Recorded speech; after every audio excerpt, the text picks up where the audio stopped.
We're back at the 1983 Boys State Wrestling Championships. And now let's join PA announcer Mo Kelly for tonight's opening ceremonies.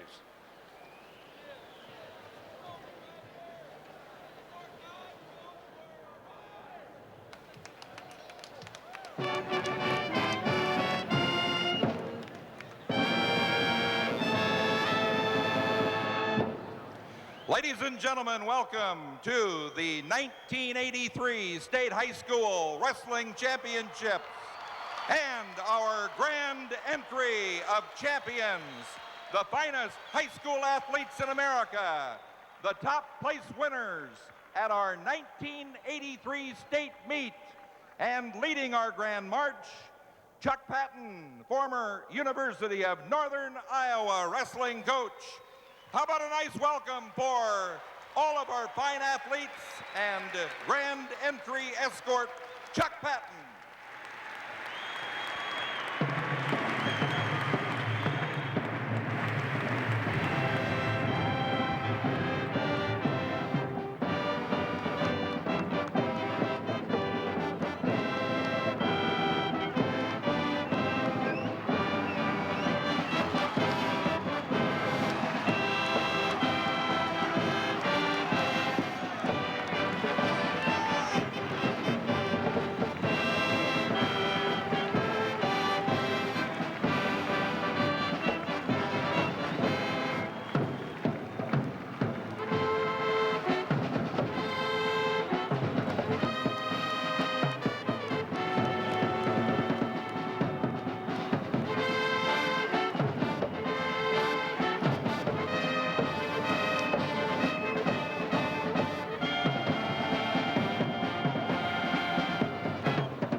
The national colors are being presented by the cadets of Des Moines North Tech's Marine Corps Junior Reserve Officer Corps. This unit has received many awards. The most recent was selection as the color guard for Governor Terry Branstad's inauguration. Ladies and gentlemen, at this time, please join in the singing of our national anthem. It will be played by the Indianola High School Pep Band, directed by Don Modlin.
a big thrill for a lot of people in it and watching it. Now we're going to take a quick look at how team points are scored here. These are the results of matches. What happens after the match is over? First place in this tournament is worth 16 points, and you can see that everybody in this event tonight already has scored 12 for second. They're going to add 4 for winning tonight's matches. You can see the falls for 2 points. If a pin can make a lot of difference, so can a default or forfeit or disqualification. Advancement into the championship. In the championship round is 2 points. In the consolation round, which finished this afternoon, 1. And the others, the superior decision and major decision, come as a result of winning by a big score. Well, as I mentioned earlier, the Iowa High School Athletic Association presents quite a few special recognition awards this evening. And now for some more, let's join Mo Kelly again at center mat. Ladies and gentlemen, could we have your attention a moment?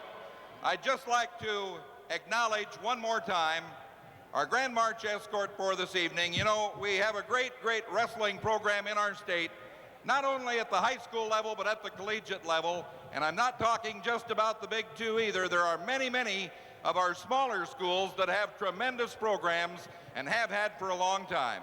And our Grand March escort this year had a big hand in making the University of Northern Iowa one of the real powers in collegiate wrestling. I'd just like to acknowledge one more time our Grand March escort, former UNI coach, Chuck Patton. How about a nice hand for Chuck Patton?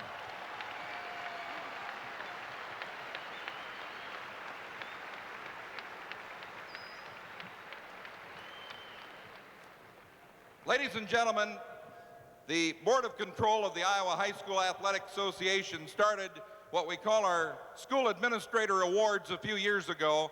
You know, it's a tough job being an administrator in schools these days, particularly when you're dealing with extracurricular activities. There are so many, all the scheduling problems, all of the many activities, both boys and girls, that are offered, and of course the hundreds and hundreds of participants, hiring of officials.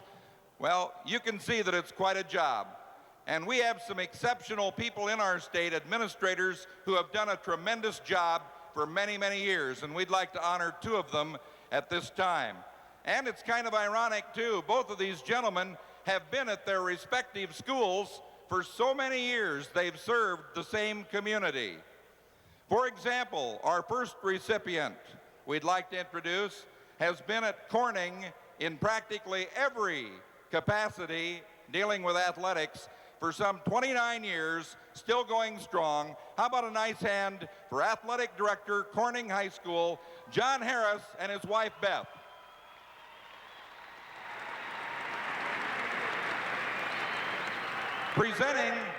Presenting these awards on behalf of the Board of Control, of course, is David Hardy, the Assistant Executive Secretary.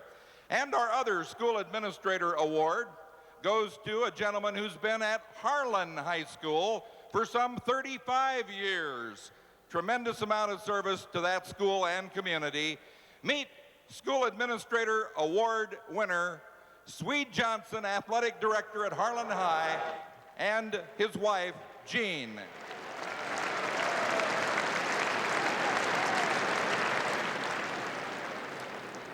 We've always been pleased with the great cooperation that we receive from members of the medical profession in our state. So many of them provide so many hours of tremendous service to our schools and their athletic programs. As a result, a few years ago, we started our Team Doctor Awards. These gentlemen are nominated by member schools in their home community, and then we pick out those who we feel are most qualified and present them with our Team Doctor Awards. We'd like to honor 3 such gentlemen here this evening, and we're very pleased to do so. Let's begin, first of all, with a gentleman from Jefferson, Iowa. Meet Team Doctor Award recipient, Dr. Robert Burke, and his wife, Rosemary.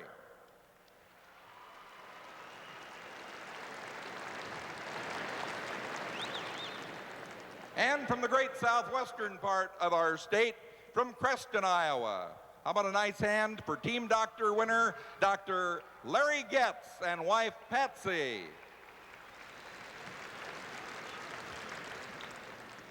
And the next gentleman has served West Waterloo High's athletes for many years.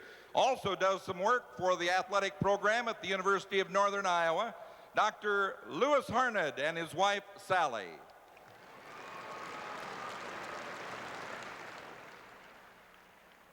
How about another nice hand for our Team Doctor Award recipients? Thank you.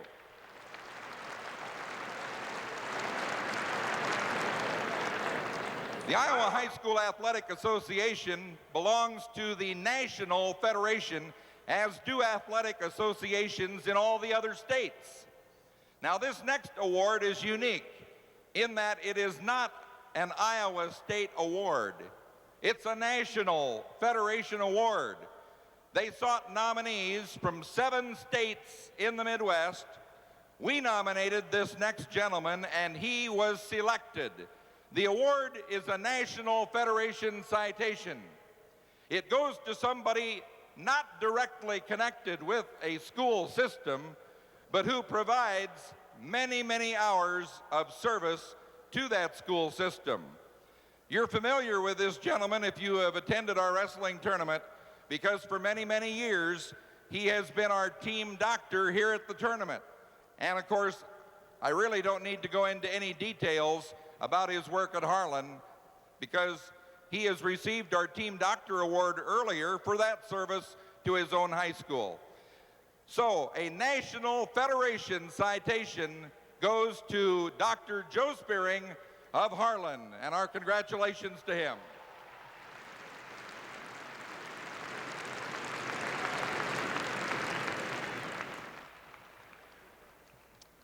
And next up, our Iowa High School Wrestling Hall of Fame. This is always a pleasure to call back some of those who have provided so many thrills through the years and have made our high school wrestling program what it is today. Our first recipient is unable to be with us this evening. He's been sick. He's been very, very sick. But any of you that know Tommy Hand, and I know a lot of you do, know that he's a fighter, he's a hustler, and he's getting better. And we're so happy that he's able to watch tonight anyway, as his sons represent him here. Tommy Hand was a coach for a good many years at Des Moines East, and he also was a wrestling official for 20-some years. But really, perhaps his greatest contribution, you know, back in the 50s, we only had 60 schools in the state that had wrestling. Now we have over 300. And he was one of those pioneers, those guys that got out and promoted the sport. He'd take his teams to other high schools, show them the techniques of wrestling, get them interested, and the first thing you know, that school started wrestling. So primarily for his contributions in promotion of the sport, a Hall of Fame award goes to our good friend from Des Moines East, Tommy Hand, and accepting for him tonight his 2 sons, John and Mike.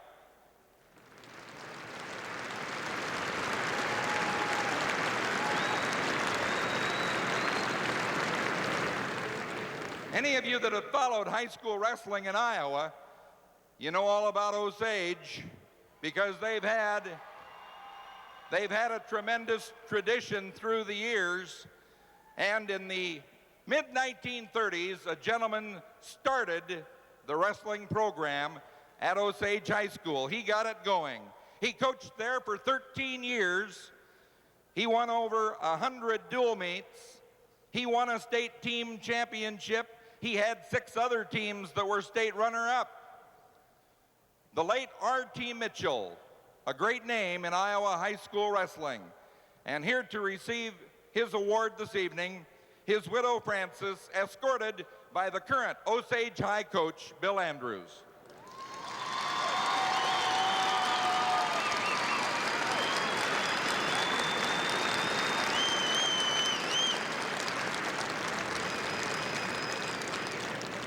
The next gentleman hails from Eagle Grove originally, won a state high school championship there as a prep. Went on to UNI. You know, nobody has ever won 4 individual championships in the NCAA. But I think it's a true statement to say that this gentleman probably came closer than anybody ever has. A rare feat in itself, winning the NCAA as a freshman, But as a sophomore, he was injured in the tournament. As a result, did not win the title, but he came back and won the NCAA both his junior and senior seasons. A three-time NCAA champion, probably would have been a four-time champ. Later, he was a fine high school coach in 3 states, including Iowa, and then coached at the University of Arizona. Still on the staff at the University of Arizona, meet Hall of Famer from Eagle Grove, Bill Nelson, and his wife, Violet.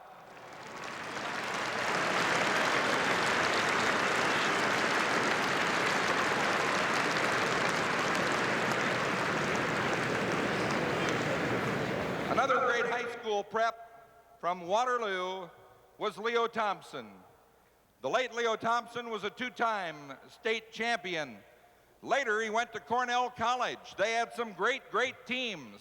He was an important member of the 1947 Cornell team that won the NCAA title.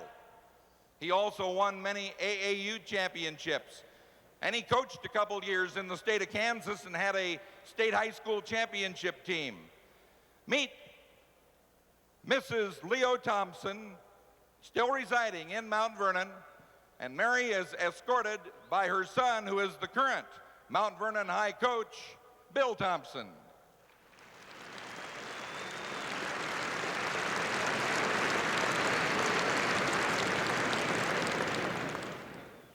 We haven't had many 3-time state high school champions in Iowa, a few over 20. The next gentleman was a 3-time champion. In his first high school match ever as a sophomore, he was tied by his opponent. The rest of his high school career, he lost exactly 1 match. He won 3 straight championships. Later, he won a Big Ten title, wrestling for the State University of Iowa. He coached in Kansas City, coached in Cedar Rapids on the high school level. He still enjoys working with wrestling, works with 7th graders now, and really loves it. Meet, from Cedar Rapids, Hall of Famer Mel Wayland and his wife, Kathy.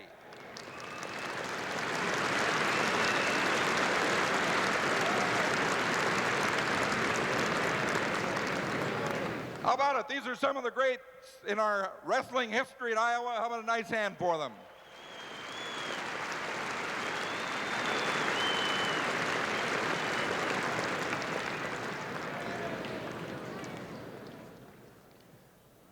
Every year at our tournament, the Iowa High School Wrestling Coaches and Officials Association pick their Coaches of the Year, as well as the Official of the Year, and the Junior High Coach of the Year. This is quite an honor because these gentlemen are selected by their peers. So it's a very prestigious thing within the coaching ranks in Iowa. To present the awards to these gentlemen will be the current president of the Wrestling Coaches and Officials Association, Denny Christensen, and he'll be assisted by Jim Briggs. Let's begin first of all with our 3A Coach of the Year, as selected, remember, by the other coaches in the state. Red Owens, Southeast Polk, along with his assistant coach, Buck Wheeler.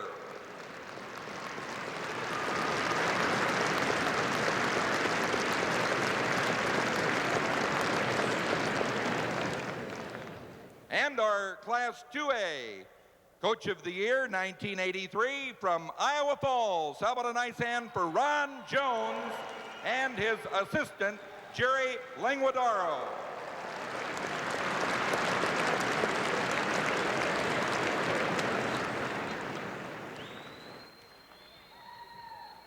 And our 1A Coach of the Year is John Siegel. His assistant is Paul Wilkerson. Coaches of the Year, how about a nice hand for them?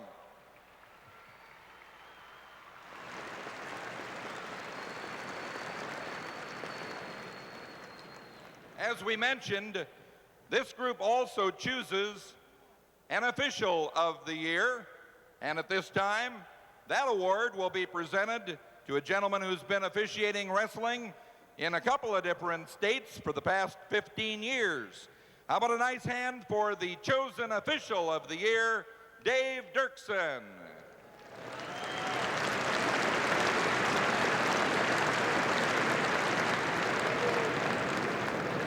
You know, you've got to start a wrestling program when they're young.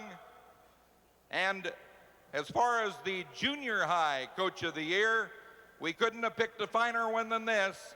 He's been at it for 19 years at Algona High School, and we know that they've had great wrestling in that community. He's produced many of those fine young men, or helped produce many of those fine young men that have gone on to become state champions or state place winners. Our junior high coach of the year, accompanied by his wife. How about a hand for Mr. and Mrs. Fritz Nielsen?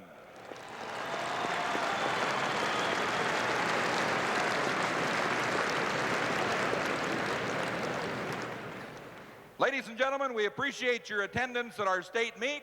We're going to have some great action for you shortly. Thank you very much. And our congratulations to all the award winners here this evening. We'll be back with our first weight class in just a minute.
Yes.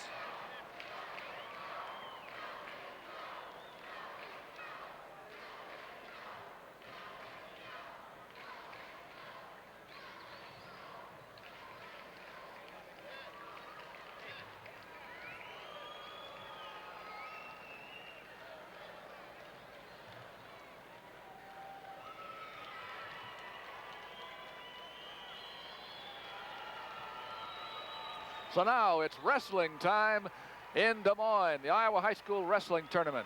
And Chuck Patton, you got yourself back together now after that grand march. You look like you were in control of everything out there. It might have looked like I was in control, but I was rather nervous. Well, I don't know why. Just 12,000 people watching you and a whole bunch of people behind you. We're going to go with the meets tonight. We remind you again that the television coverage has been selected by the Iowa High School Athletic Association, and that the weight divisions rotate yearly so that all the classes can be fairly represented. And our first 4 weight classes will be in the AA division. Then the next 4 in AAA. Through heavyweight then in single A, we'll have the AAA super heavyweight match, the unlimited match. And we'll have floor coverage. Those are the trophies that people are going to win here. We aren't going to let you get by without knowing how the matches came out. We'll have floor reports. I'm sure some of these matches will end early, and we'll be able to see more than one at a time. But we are starting in the AA division at 98 pounds with a match between Jason Kelber of State Center West Marshall and Scott Mangrich of Gilbertsville Don Bosco. We'll have at 105 Mark Schwab of Osage against John Eitz of Iowa Falls. At 112, Jeff Schmitz of Gilbertsville Don Bosco against John Regan of LaSalle and Cedar Rapids. Jason Etherington of Algona will wrestle Mike Schwab of Osage at 119 before we go over to AAA. Then we have Jeff Castro of Bettendorf, undefeated, against Darnell Salas of Waterloo East. His East is looking like they're going to win this team title, huh? They're in the thick of things. We really seem to be. There's the AAA mat where the boys are going to be going to work in the big schools. And Jeff Walton of Waterloo West will wrestle Tim Krieger of Mason City in our feature match at 132. John Hughes will go against Johnny Scott of Waterloo East at 138. And at 145, it'll be David Baird of Iowa City West against Steve Saulsmith of Dubuque Wahlert. Then we'll slip to the 1A class, which is going to be in the center mat. And we'll have one of the Lisbon boys starting out, Dan Burgess versus Dirk Cowan of Lorenz. At 167, Jeff Hively of Lake Park Harris. And Lake Park, Chuck, has had a terrific tournament. Fantastic tournament. They're right in there. And they'll have to have a good performance there because Lisbon's Royce Alger will be going for his third title at 167 against it. At 185, it'll be Joe Ralphs of Durant against Brian Hogue of Traer North Tama. And the other Hogue, Ryan, will go at heavyweight. We'll see him go against Myron Kepi of Durant. And then an unlimited division, Leo Schoen of Fort Dodge against Mark Sindlinger of Charles City. And there you are. That's the list of the ones we'll start with, and we'll carry full length. And we'll pick up other ones along the way with the help of Dean Borg and Dick Trotter out on the floor. Chuck Patton, first match, Kelber against Scott Mangridge in the AA division, 98 pounds. You've seen this tournament the whole way so far.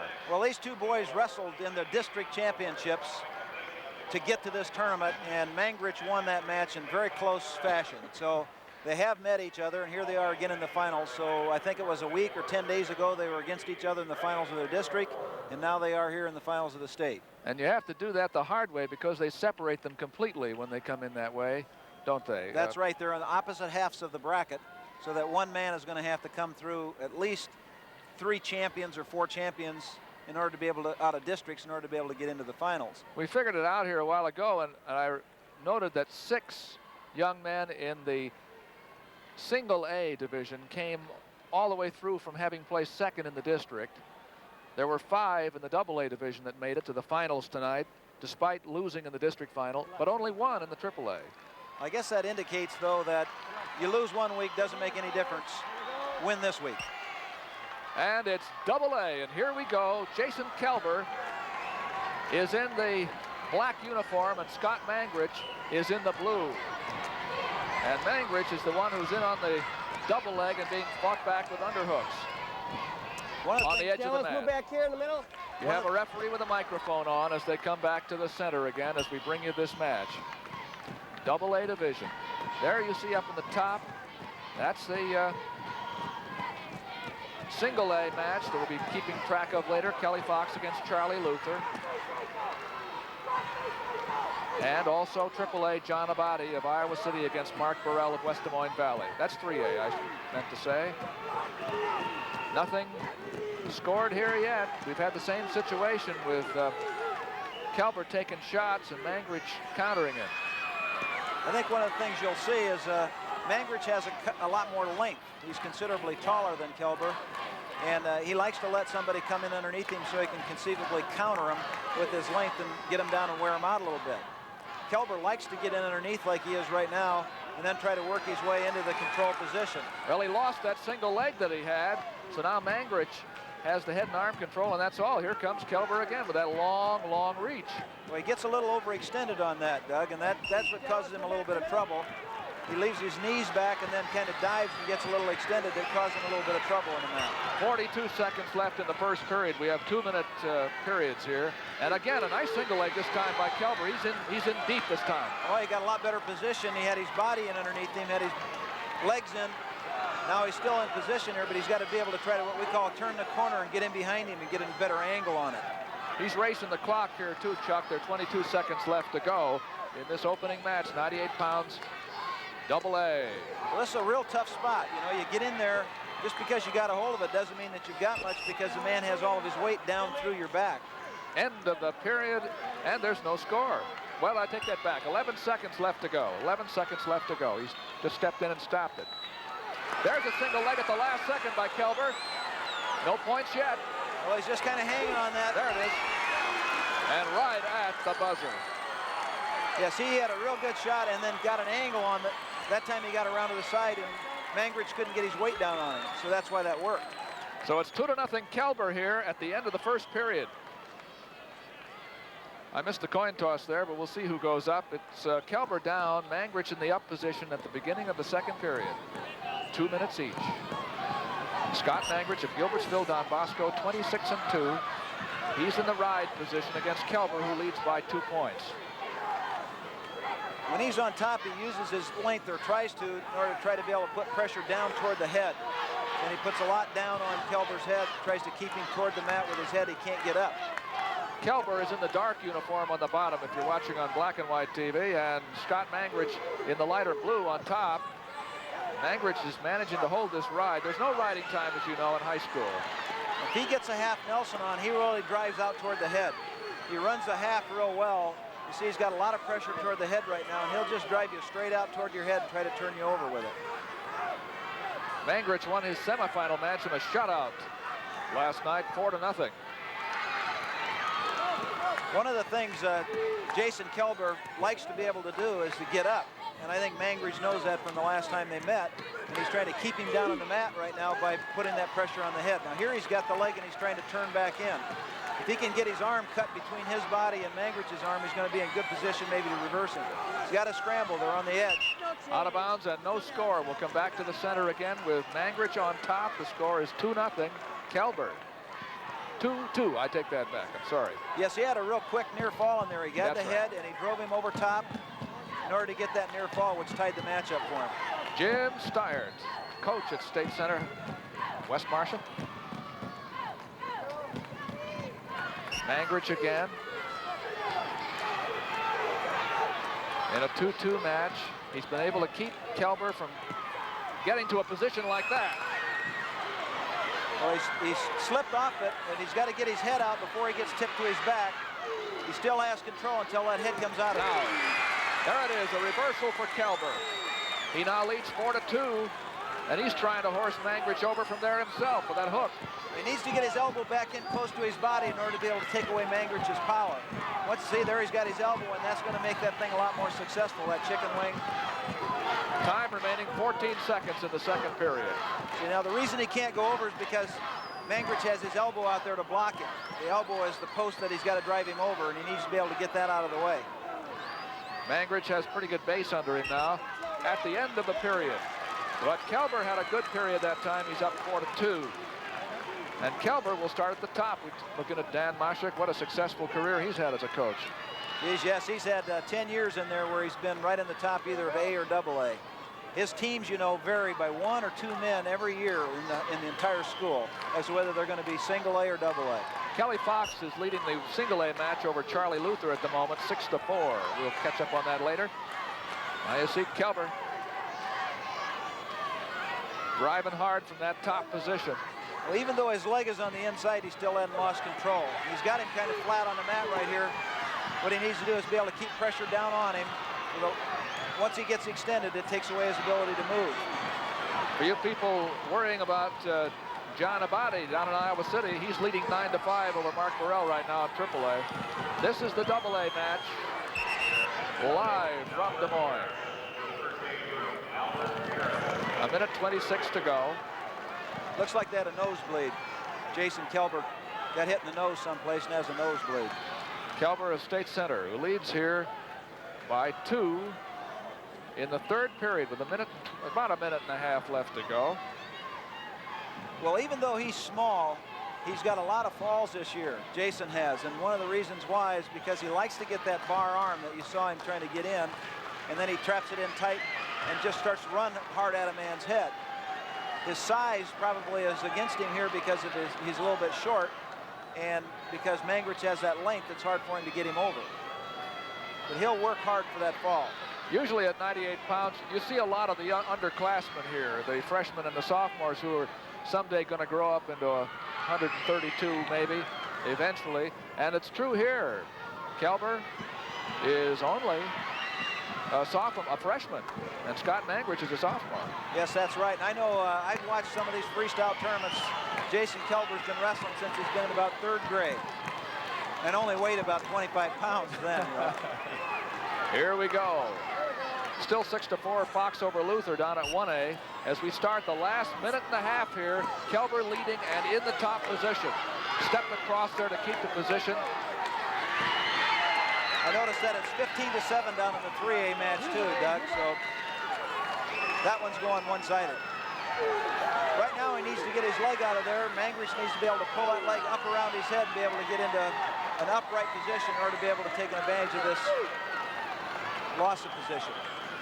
And John Abadi is still leading down at 3A. As we watch Kelber against Mangrich, here's Kelber in a strong ride position with 50 seconds left to go. He's up pretty high, but let's see if Mangrich can come out. Well, he's in behind that leg, and that's the advantage he's got. If he can pull his head out the back door right now, he's got to stand a good chance of getting a reversal. He's got to get his arm free and pull himself out of there. It's a 2-point lead here for Kelber, but Mangrich turns it into only one. Only one, not two. He missed the reversal, and that means a 1-point difference. Kelber's still leading. That's right. He's got his arm in there tight. He'd be wise to keep that arm so the man can't score on it. Well, let's see. The time remaining 17 seconds as we come down to the end here in a neutral position. Mangrich needs a takedown, and Kelber did the right thing. He decided to get it himself. Well, he shot in there really low and really deep. But there was a potentially twisting knee right there, so the referee broke it so one of the men wouldn't get injured. There he shoots again all the way across the circle. Not always the right thing to do, because he got himself out of position with that shot. And it cost him, I think, the title. That's right. He got overextended, left his base way behind him with that shot. If he'd taken his hips in, he'd had a better chance on that. Scott Mangrich of Gilbertsville, Don Bosco pulls it out at the end. You like to see youngsters who are leading get in there and take that shot at the end, but that one was from too far out, and Mangrich turned it into a victory. There's our first title for you at 98 pounds. Scott Mangrich of Gilbertsville, Don Bosco, over Jason Kelber of State Center West Marshall. The score was 5-4. Well, let's go to Dean Borg for a floor report. Well, just to show that records don't mean much in a state championship match, Kelly Fox, who just won the championship at 98 pounds on the 1A mat, came into this match with a 17-10 record. He was up against Charlie Luther of Semco at Gilman, 27-1. And Kelly Fox scored 6 points in the opening period and didn't score anything more the rest of the period, hung on to win 6-5 over Charlie Luther. The champion at 98 in 1A is Kelly Fox of Guthrie Center. Dick? Last year as a sophomore, John Abadi was a qualifier from Iowa City High School. Tonight, he's a state champion, and his season record now goes to 31-0 as he defeated a game sophomore from West Des Moines. There is, you see, Abadi winning the award. He defeated Mark Burrell of West Des Moines Valley by the margin of 16-12.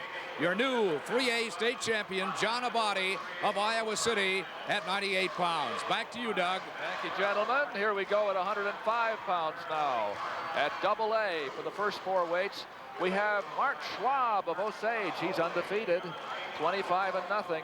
And his opponent, also from that tough North Iowa area, John Eitz of Iowa Falls, who is 25-1-1. I should identify the referees along the way, too. We saw Bob McNeil down at AA a while ago, and this is Arla Flagey now. Mark Schwab, the first of the brothers we told you about. Yes, Mark Schwab has done an awful lot of wrestling. I remember last year he'd come to some of the freestyle tournaments and weigh in with his clothes on and a winter coat in order to try to get up and wrestle bigger boys because he wanted to wrestle tougher competition.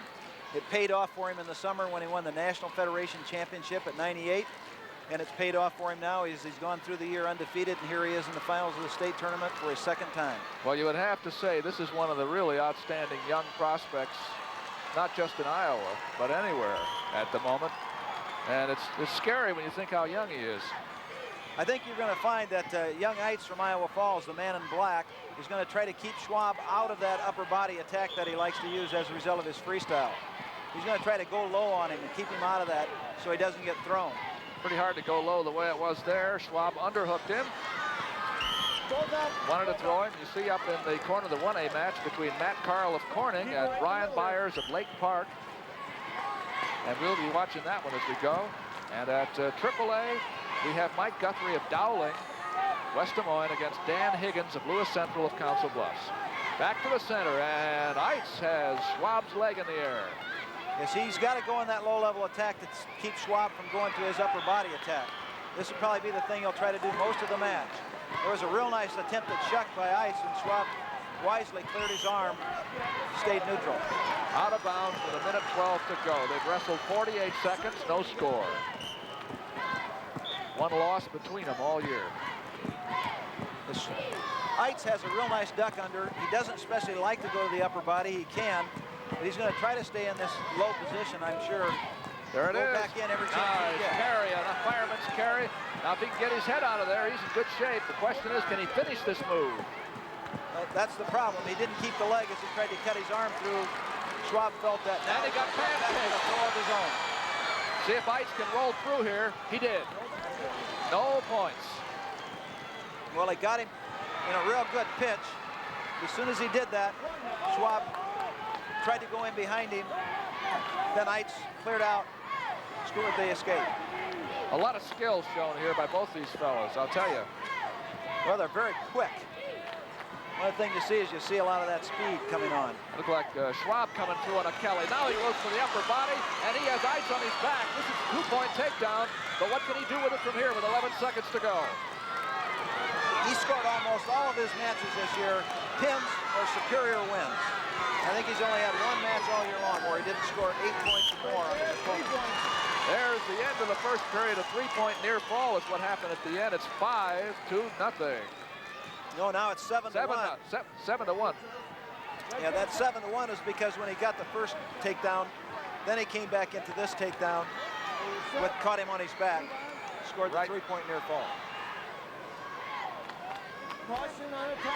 6-point lead there for Schwab. Right over here it is. Who gets to start on top. Caution top. Let's go. I'll be in the back now. Be ready. Here referee Arla Flagey is talking to him. Schwab in with the body. What he tries to do right there is stop that movement, take him out of position, see if he can't keep him down. Now, he likes to pick him up and step in between the legs, see if he can't get a kind of a hook on the leg. But he's dumped him over, see now he's got his legs twisted up. Now he can start to run toward the head, catch him on his back. He's got those legs trapped. He's in between the legs at the bottom. And just needs to get in under that arm, and that would work for him. He gave that up and went back to the deep waist again. And the arm, we have a minute and a half to go, second period. Use that arm right now. I think right now, as I've been watching, it's 7-1 on Matt in Division II with Matt Carl from Corning ahead. And in the AAA match, it's 2-1 in favor of Guthrie over Higgins in the second period.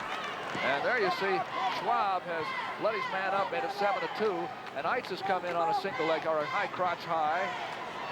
Questionable whether he can make something out of this. If he ever gets his leg out right now is when Schwab would like to hit that throw of his. He wrestles very confidently, Doug. He certainly does. Back to the center again. Now, it was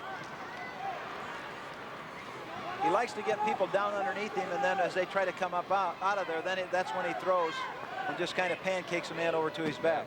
He has that underhook, overhook combination right there. You know, Eitz used it to spin through, and he almost came out with it, but it looks like Schwab was a little bit too quick. As soon as he felt him release the arm, then he cut his arm back through and didn't permit him to have the takedown. Still 7-2 with Schwab leading. Well, even with the leg on the inside, there still isn't control. That's what the official will determine, is that with the leg hooked on the inside, he hasn't given the takedown yet.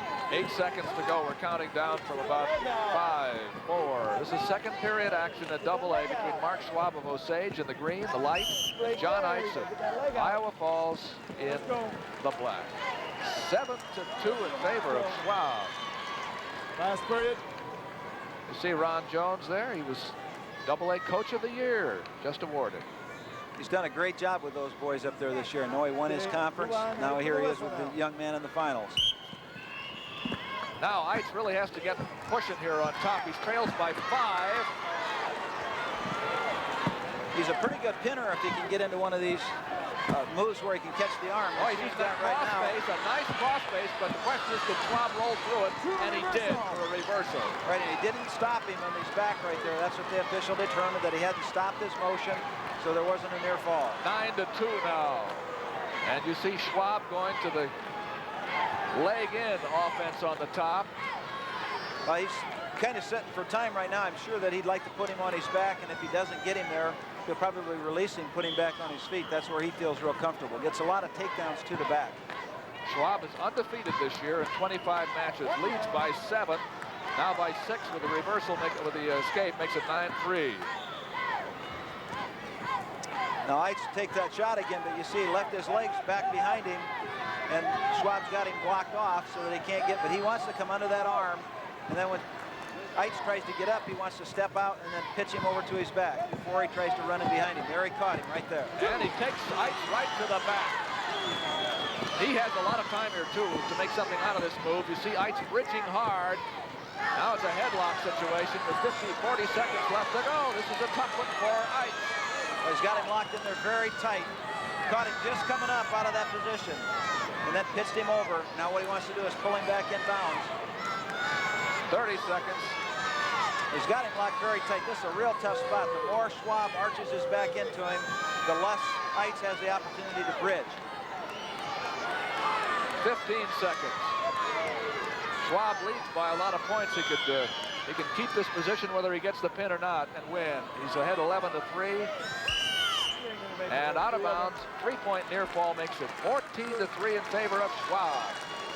With 6 seconds to go. Over on single A, Matt Carl was leading the last time we looked. Matt Carl of Corning 10-2 over the young man from Lake Park Harris. Move it on, wait for the whistle. Terry's let him slide out to the outside and then caught him in the same kind of move and pitched him back to his back again. And over. A big win for Mark Schwab of Osage. 14-3 over John Eitz of Iowa Falls. Yes, he got 2 more points right there at the end on that last near fall. So that makes it 16-3 and gave him that 12-point win, which he's looking for more points for his team. Hey, you fellas are seeing the scoreboard better than I am. I'm gonna have to take a peek at that. I'll be glad when we get to another match. Here's where he comes right now. See how he catches him just coming up and then pitches him right over to his back on that. And he lays into it real hard. And as Schwab hits that move, it depends a little bit on the other man trying to come up out of there. Now we're looking at 3A, Mike Guthrie against Dan Higgins. Guthrie of West Des Moines is in the light uniform. Dan Higgins of Lewis Central of Council Bluffs in the black. Higgins is undefeated this year. And the score, with 18 seconds left to go, is 3-1 in favor of Higgins. And he's driving hard in there. He's trying to keep the young man from Dowling from getting an offense going. Back to the center again with just a few seconds left. Only 5 seconds to go. Only 5. 2-point lead for Higgins. There it is. Dan Higgins is the winner from Lewis Central of Council Bluffs in the AAA 105-pound class. And, I think they had that colors wrong, and the winner in that match wasn't Higgins, but it was Guthrie. They had the colors wrong for us, and Guthrie from Des Moines Dowling was the winner in that match. You're 3-1. right. Sorry to all you people watching in Central Iowa, and too bad for everybody watching in the West. Well, we have colors down on our card, and when we go from one match to the other, let's go down to the awards, Chuck, for 98 pounds.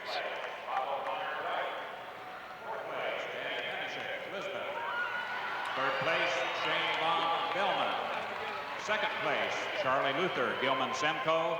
And the 1A champion at 98, Kelly Fox, Guthrie Center.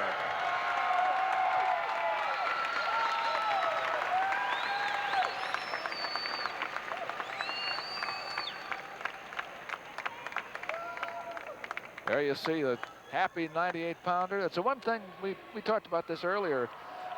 Wrestling is a very democratic sport. You can weigh 98 pounds and you can walk down Main Street and say, I'm the toughest guy in the state. And especially when you come in with a 14-10 record and go all the way to the finals and win it. Here again, AA. Fifth place, Eric Hansen Perry. Fourth place, Brett Sweeney Osage. Third place, Mark Pogge, Tri-Center Neola. Second place, Jason Kelber, State Center West Marshall. 98 2A champion from Gilbertville Don Bosco, Scott Mangrich. There he is, Scott Mangrich, who won in the last second of the match you saw here. He was trailing with just a few seconds left and got a takedown against Jason Kelber. Now we're going to have the AAA winners in the lightest weight class, the 98-pounders. Presenting the Class 3A 98-pound awards, Coach Clyde Bean of Iowa City City High. 6th place, Mick Slinger, Charles City. 5th place, Craig Wagner, Bettendorf. 4th place, Joe Whitters, Prairie Cedar Rapids. 3rd place, Darryl McCoo, Waterloo East. 2nd place, Mark Burrell, West Des Moines Valley. And the 98 3A champion from Iowa City City High, John Abadi. Undefeated season. Now let's get a floor report from Dean Board. All fans that color pictures of the 6th-place winners on the stands are available in the southeast corner of the auditorium. And the young man who will soon be getting the gold medal in Class 1A at 105 pounds is Matt Carl of Corning, Iowa, who scored a 12-5 win over Brian Byers of Harris Lake Park. Matt Carl scored 7 points in the first period, takedown, a reversal, and 3 back points. Went on to add 3 back points in the second period and a reversal in the final period to pile up 12 points. He got stung with 3 points for stalling in the final period, but went on to win 12-5. Matt Carl, the champion, at 105. Dick? All right, in the 3A competition at 105, Mike Guthrie of West Des Moines Dowling made Coach Bob Dara a very excited man as he pulled off a 3-1 victory over Dan Higgins of Lewis Central Council Bluffs. Higgins went into the qualification with a 28-0 record, and Guthrie ends up now 28-1, your new state champion. Now back to you, Doug. And we're ready to go at 112 pounds. The first 4 weight classes were featuring the AA class, then we'll go to AAA through the next 4, single A through the next 4 up through heavyweight, and then we'll have the AAA class in the unlimited. 112 pounds, Jeff Schmitz of Gilbertsville Don Bosco against John Regan of Cedar Rapids LaSalle. Schmitz is 24-3. John Regan is undefeated in 24 matches. The referee here is Mike Exline. I think you'll recognize the Gilbertsville people. They show up here fairly regularly, and we just had the Gilbertsville young man at 98 pounds, Scott Mangridge, win a state title. Yes, in this match, John Regan was a runner-up last year at 105, and he's wrestled Schmitz from Don Bosco 2 times this year and beaten him both times. So I know that Schmitz is the underdog coming in, but when you get in the finals of the state, you never have any idea what's going to happen in the match. Schmitz of Gilbertsville Don Bosco will be in the blue, and you'll see John Regan of Cedar Rapids LaSalle in the white. And there they are, the AA mat, state championship on the line. A little move by Jeff Schmitz. You see the single A up in the corner, Blaine Billings against Dean Happel of Lisbon. We'll be keeping our eye on that one too. And AAA, the Big E, Steve Knight of Clinton and Bobby Thompson of Fort Dodge. We'll watch that one also. John Regan is a very basic type of wrestler. He stays in good position all the time. Doesn't make many mistakes. Now that's Regan in on a single leg. Yeah, he went in deep, had good position, got the takedown. 2 points, 2-0 Regan. Schmitz couldn't make a whizzer work. Regan now goes to work on the top. You hear the referee counting. He's counting on the leg. He wants that man to move off the leg and be aggressive, not stay back there and keep it tied up so that the bottom man can't work. John Regan's coach is Larry Anderson, and Don Mashik, of course, at Gilbertsville Don Bosco. Regan rides fairly tough. You know, he wouldn't mind letting a man go as he did right there for the escape, but he tends to stay in good position, want to wrestle on his feet. 2-1 is the score after that escape. Regan got the first takedown. One of the things in watching these young guys through the tournament, Doug, is that I watch Mangridge as he wrestles, Schmitz as he wrestles very aggressively. He gives things away every now and then. Now here's Regan in. Fireman's carry and right to the back. In fact, he's getting back points out of this. I think he did held him long enough. That's 2 back. 2 back, so it's a 4-point move. It's now 6-1. He's got a nice chicken wing in there deep, and he's on the edge of the mat, and that may cause him some problems in order to be able to turn him over. But he did have a good chicken wing, and it could have worked had it been out in the middle. Referee says we're going nowhere here, fellas. Let's go back to the center. That's the end of the first period. 6-1 Regan at 112 pounds AA. Let's look at that fireman's carry. So he got in deep, drove right on through the fireman's carry, and when he caught it, he caught him toward his back and stayed with it nice. Stay set. Top man. Managed to keep that arm fairly well trapped, the shoulder down. Now, Schmidt starts on top. He's already lost, as Chuck said, twice to this man, and Regan is now out 7-1 after that escape. There he's in deep on a double, and he just needs to be able to stay in position. Regan fights him out. Schmitz wants to be able to get his head back up through him in order to be able to maintain this position. Now Regan's across the back. Things are not looking so good for the takedown, and they'll have to go back to the center from the out of bounds with the score 7-1 in favor of John Regan in the white uniform. In the 1A competition, the young man from Lisbon is leading 3-2. At AAA in that match between Knight and Thompson, it's now Knight 2-0 in the second period.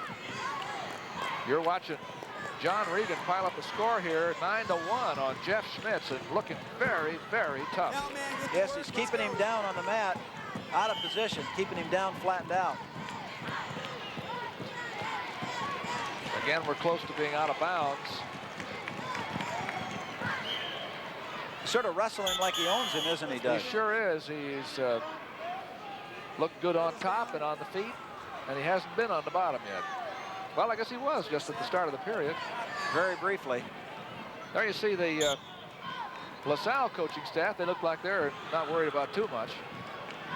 Well, they have a real caliber athlete right here. You see how he underhooks that arm, runs around the front and tries to catch him because he isn't real fearful of letting the man go. And it's out. 9-2 is the score. 2 escapes are all Schmitz has been able to score so far. He took a shot from a little bit too far out. We have 25 seconds left in the second period. Regan on the left in the white with the green stripe, again looking for a carry of some sort, going under the arm there. This time Schmitz fought it off. They go out of bounds with 15 seconds left. And Schmitz knows he's got that fireman's carry, and he wants to be able to keep his elbow down on that thing so that he can't get under there. He doesn't want to let him get his body underneath. Dan Mashik, who's already crowned one champion here, is trying to get another, but it's going to be tough. So he's in position right here, Doug, but he needs to be able to get his body upright in order to be able to take him out of there. End of that period. Now we go to number 3. It's 9-2 Regan. Regan goes to the top. And Schmitz has to come out and score. It's really, he needs a fall is what he needs, somewhere on the bottom. Out, it's 9-3, an escape. In the 3A match, Happel from Lisbon is now ahead 5-2. Excuse me, in the 1A match. And Knight is leading Thompson 4-1 at AAA in the second period as they start the third period. Knight of Clinton. Now that was a leg shot of some sort by Regan that was not one of his better offensive moves of the night, but didn't cost him anything. He leads by 6. He attempted to push the arm across and then go on into the legs. He needs to just carry his body a little better. We have stall warning there. But I didn't see who it was against. It was against Schmitz from Don Bosco. Regan's been coming into him most of the night. Schmitz has been trying to get back out of there. Now here he's locked in, but he got under the arm to ward him off. Schmitz, the young gentleman in white, is just about, it would appear, or Regan, to cap an undefeated season. He is 24-0 coming into this match and leads now 9-3 with a minute left. This would be Cedar Rapids LaSalle's first state champion, I believe, and I'm sure they're very excited about this. This young guy's worked hard for it, done a lot of wrestling. There's a nice fireman's carry again. Got into it and then cut out, tried to go around to the single. Out of bounds. Out of bounds. John Regan, coached by Larry Anderson. He's hitting real deep in on his penetration. Oh, he might want to just finish it one of these times. That would make it work, the fireman's carry itself. This man's going to get 1. There again is stalling called against the Don Bosco man Schmitz, and it cost him a point this time. 10-3 is the score. Regan was second last year Looks like he's going to win. He has half a minute left, and he's only a junior. Well, what he wants to do now is just avoid the throw. He doesn't want to stay real high and have his body upright so he can get thrown to his back. That's green. Now this time the warning goes the other way. All right, he was backing out of there, trying to avoid that upper body. Now here he comes back in on the fireman's carry. He let it go and went off to a single. Lost that, now he's still back out in good position.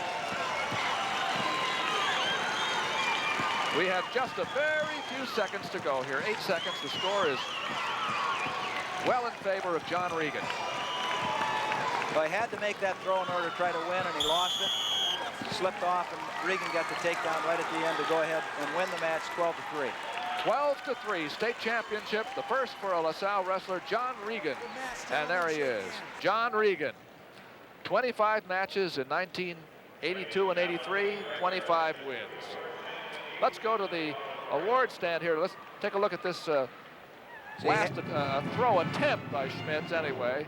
Yeah, you got to have a man coming into it if you're going to make those throws work. And he was going backwards, and as a result, wasn't there. Now the 105-pound awards at 1A. Corning. 6th place, Todd Peters, Mobile, Woodbury Central. 5th place, Dave Ehlers, Rhinebeck. 4th place, Scott McMains, Mondamon, West Harrison. 3rd place, Victor Lopez, Mason City, Newman. 2nd place, Brian Byers, Lake Park. And the 105 1A champion from Corning, Matt Carr.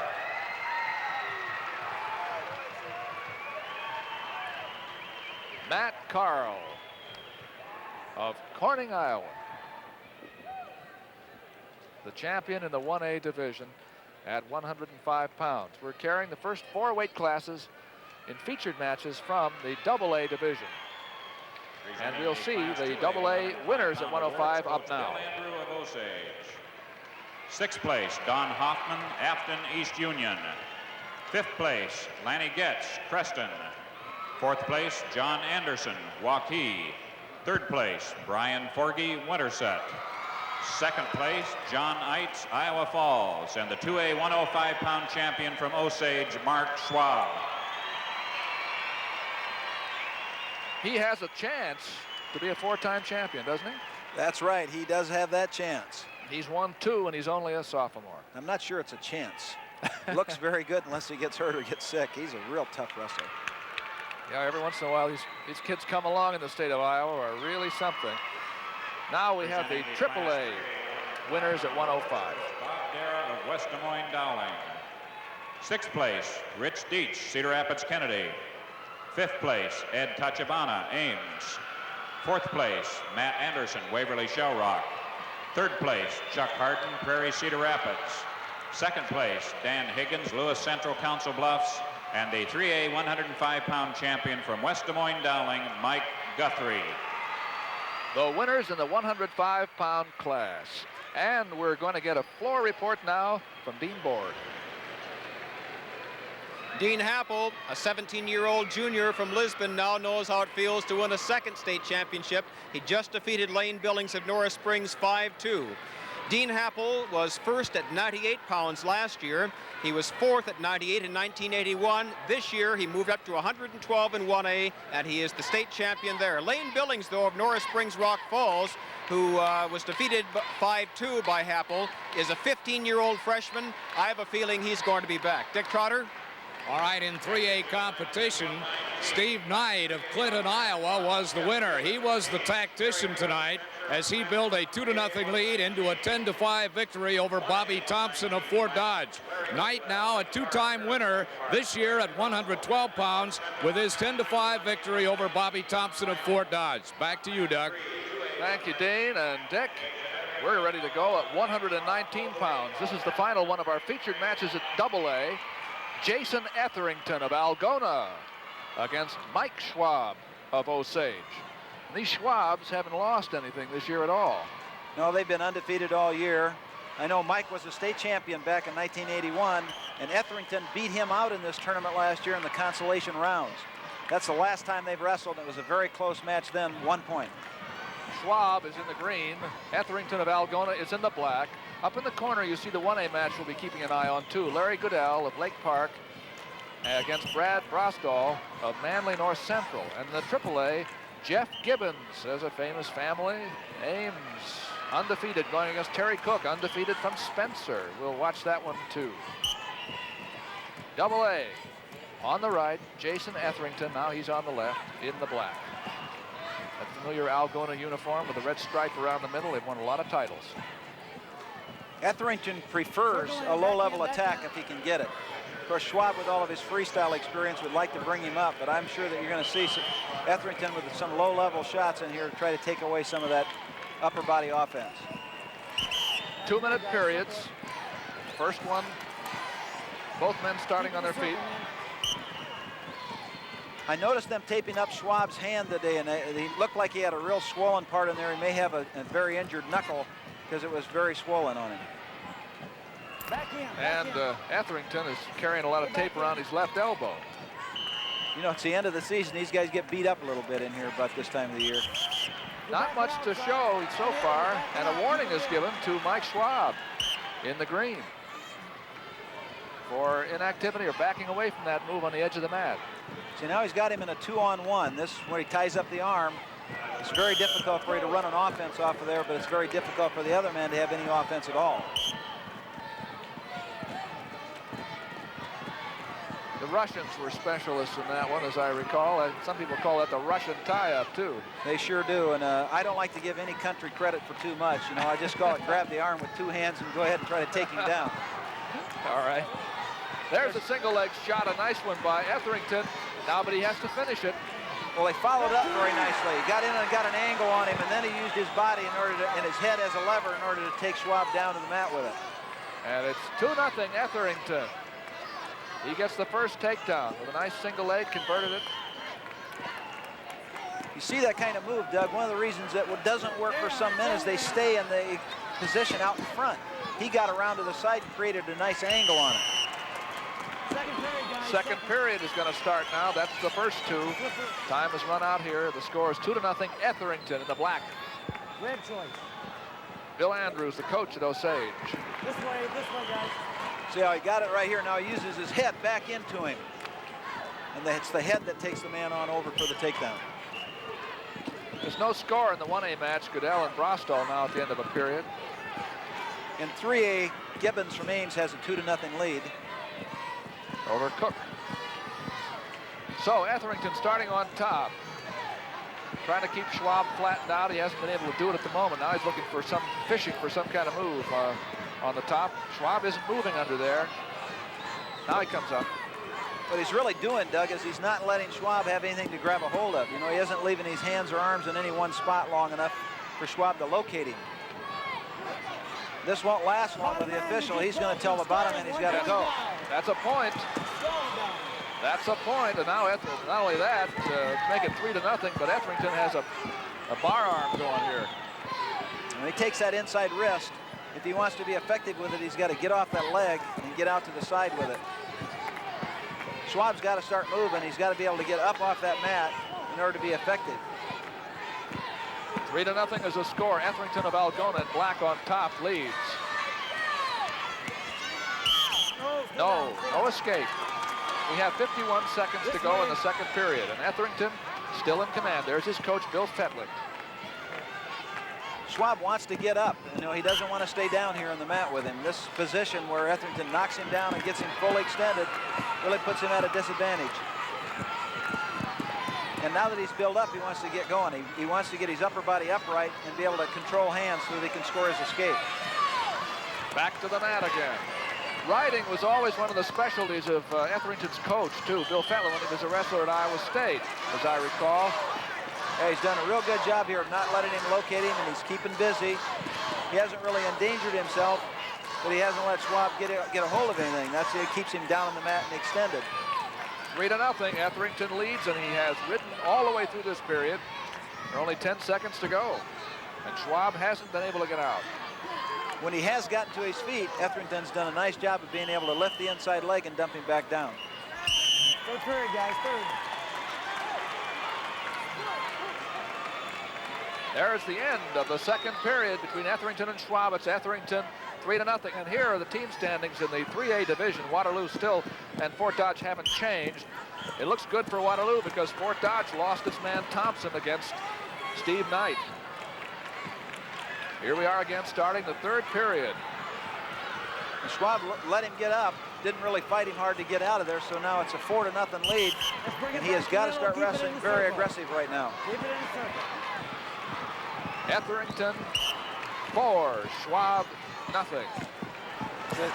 Barry made an attempt at headlock, but he really didn't have good position on it, and he didn't have good pressure. Lost it and lost the takedown. And now Etherington has a big lead at 6-0 with a minute and a half to go. Etherington's taken command here from the start, and he's been the man the whole way. He really has, and he's put a lot of pressure on Mike Schwab so that it's hard for him to make any offense go. Now he has it flattened out, controlling the hands from that position. Schwab finally gets back up to the base again and to his feet. From here, Etherington's been able to carry him back before. This time he couldn't. Yeah, that was nice. He fought his way right out of there. Now he's behind by 5, so he's got to get an offense that takes the man to his back. He's going to have to go for a throw type of action. Takedowns won't win this for him. The man in black is leading by 5, 6-1. He's now leading by 7, 8-1 after a takedown. Well, he still hasn't given that takedown until he gets to the better position. Now he's got him behind the leg, and so he gave him the takedown. With about 28 seconds to go. Referee is Gene Luttrell. Oh, he was breaking that because neither man could improve, but he had gotten in behind him and blocked the leg and had him out of position off his base. Etherington has been a dynamo on top. Yes, and he's a junior. He's going to be back next year, so he's gaining real valuable experience right here. Escape for Schwab, 8-2. With almost no time left, that was a necessity. Schwab had to try something. He didn't really have a move to make. And time runs out with the score 10-2 in favor of Jason Etherington, the new state champion from Algona at 119 pounds. 10-2. There's the happy winner.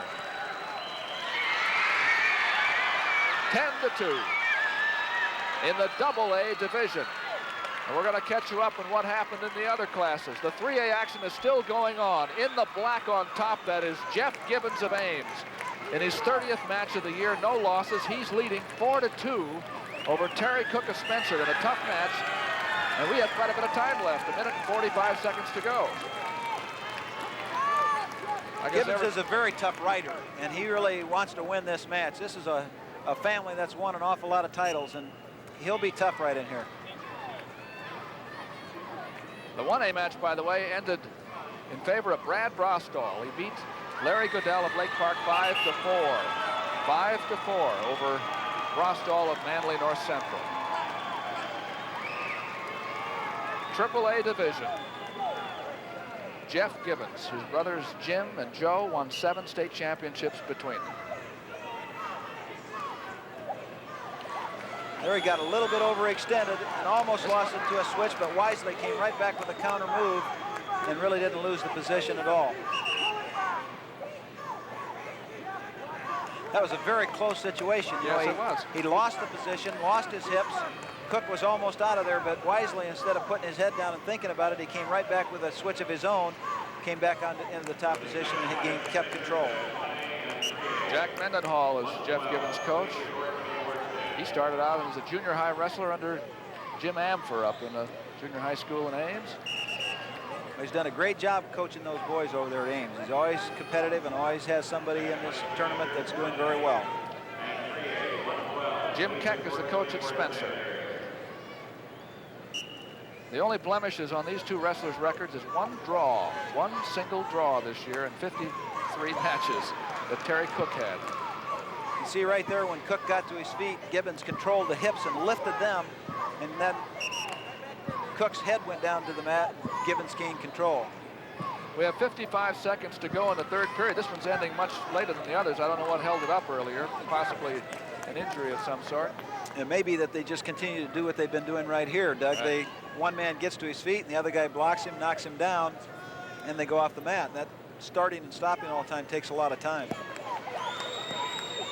It's almost like a classic single leg position here, except that Gibbons has the position of control and has to keep it against that whizzer, and it's tussle.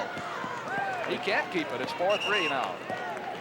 And there's about 30 seconds to go, so it's Cook's match to win or lose right now. He's got to be able to set an offense right here.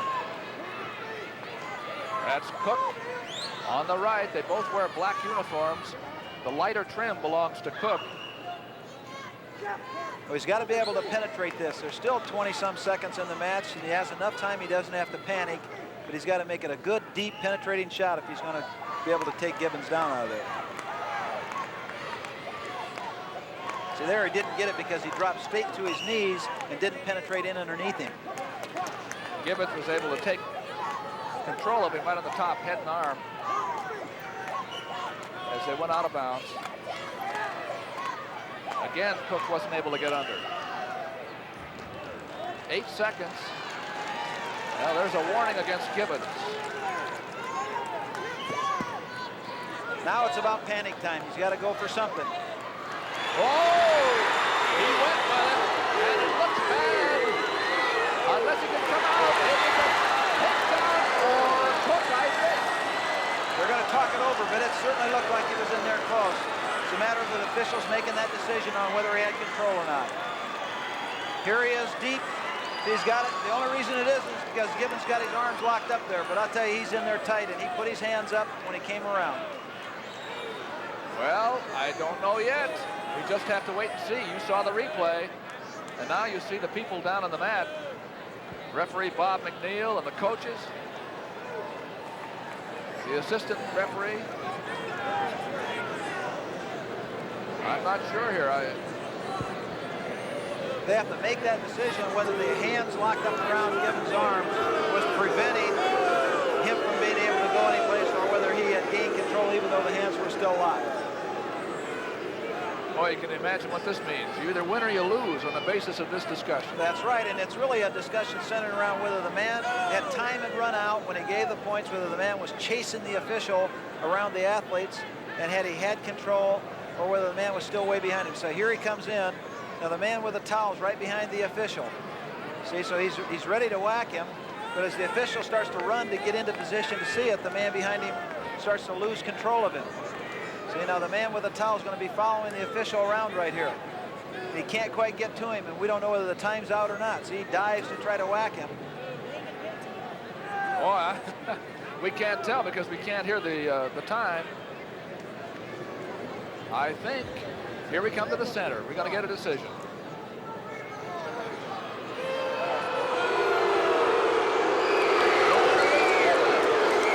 Yes, they gave it to Gibbons. They felt time had run out.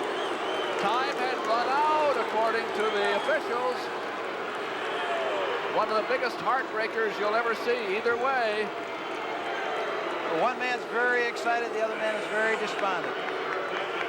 That happens when you work all year long to get to this point. It comes down to a very tight match like that. Yes,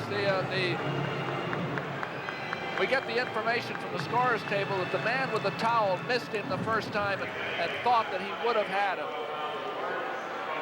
That it would have been Gibbons' move. Well, he was trying to counter the man coming around, and that's why I say the official started to run to try to catch up to him. I mean, the man with the towel started to run to catch up the official. We just lost it right there. Okay, let's go to the awards for 112 at 1A class. And the 1A 112-pound champion from Lisbon, Dean Happel.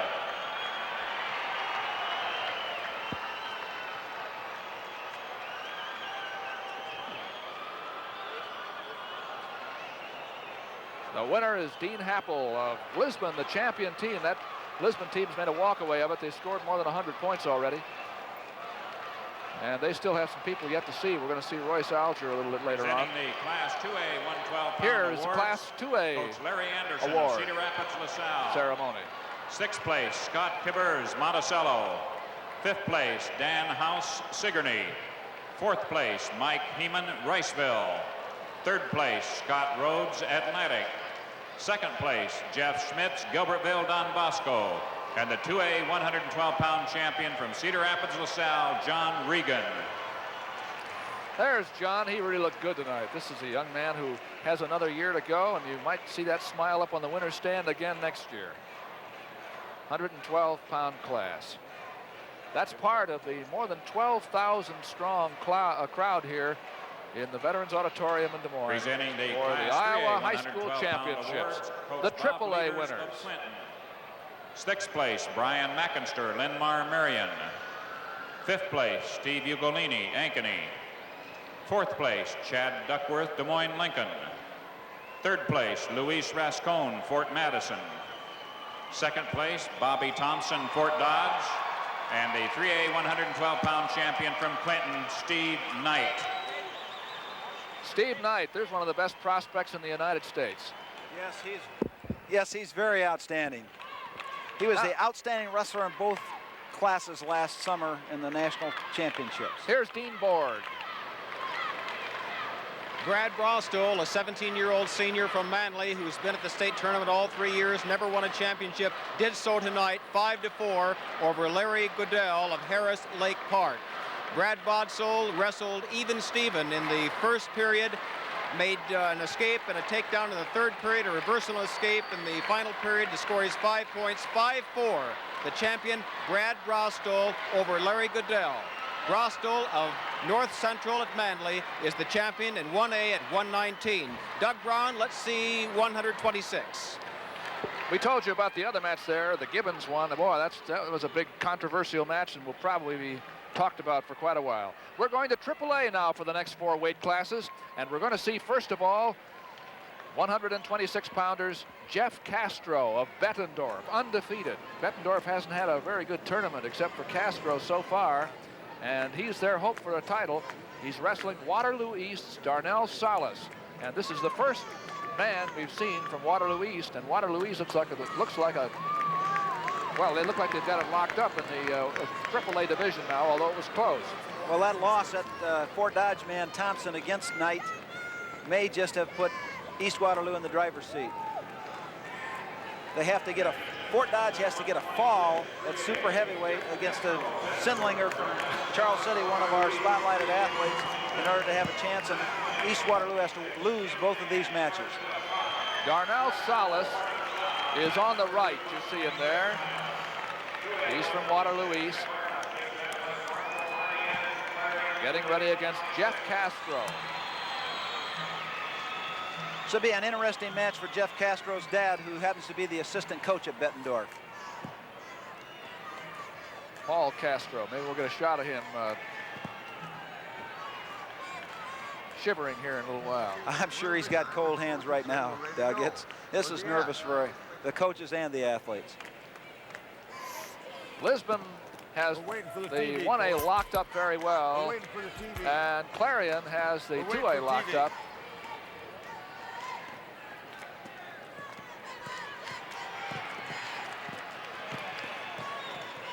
And in 3A, it appears that Waterloo East probably does too, as we just heard, because of that loss of Thompson to Steve Knight in the lower weight class. 126 pounds. There you see in the sweater, that's Paul Castro. We're all ready. We're okay. All set to go. Yeah. With the big schools, AAA's here. Little delay, and we're set to go. That's Steve Knipp. Who's the coach at East Waterloo. The match in 1A that we'll be watching out of the corner of eye here too is Tim Mahan, Sergeant Bluffs against Scott Noble of Morning Sun. And the AA match will be between Jeff Arnold of State Center West Marshall and Marty Anderson of Clarion. We have no score. Chuck Patton. Darnell Salas tends to let somebody come to him and then counter like that. Boom. Right to the back. Yeah, he'll let you come in and then he'll counter you by attacking you with the upper body. This is at least a 5-point move, and it may be a fall if, well, I think Castro's out of there, but boy, that's a tough way to start. That is. Now he's down by 4. because he's gained the escape. It's going to be a matter of now if he can keep enough pressure in order to keep this thing on. Here he goes right back to him. Spins through, and he might get these back points back if he can. He's now behind 5-3. Oh, and again. Real Donnybrook. Salas has Castro in the back, leading 7-3, and trying to put it to him here again. Well, he's got him locked in a lot tighter this time. Oh, yes. Wow. There it is. With 1 minute and 14 seconds gone in the match. A fall, our first pin of the night in a championship match for Darnell Salas of East Waterloo.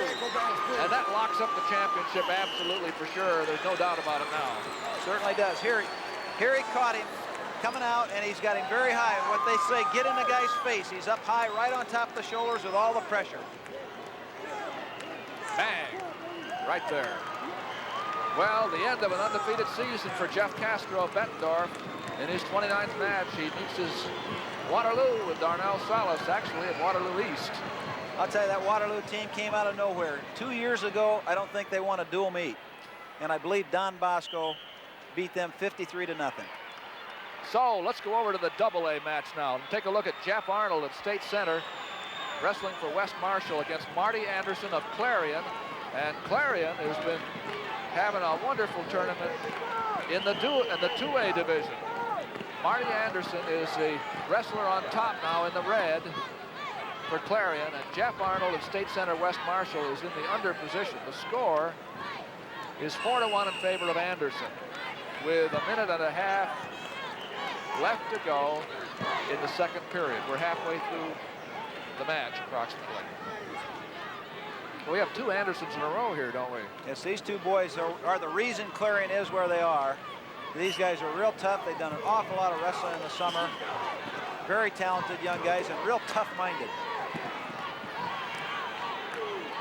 See some terrific people through the high school. Is there ever any danger of burnout, do you think, at a certain point, Chuck? Depends on whether you like it or not. Yeah, I guess. There's a nice reversal. He got a little high on the legs and let the man spin out on him. That turns the score into 4-3 now, with Jeff Arnold coming back. Arnold at State Center, West Marshall. Referee is Ralph Messerly.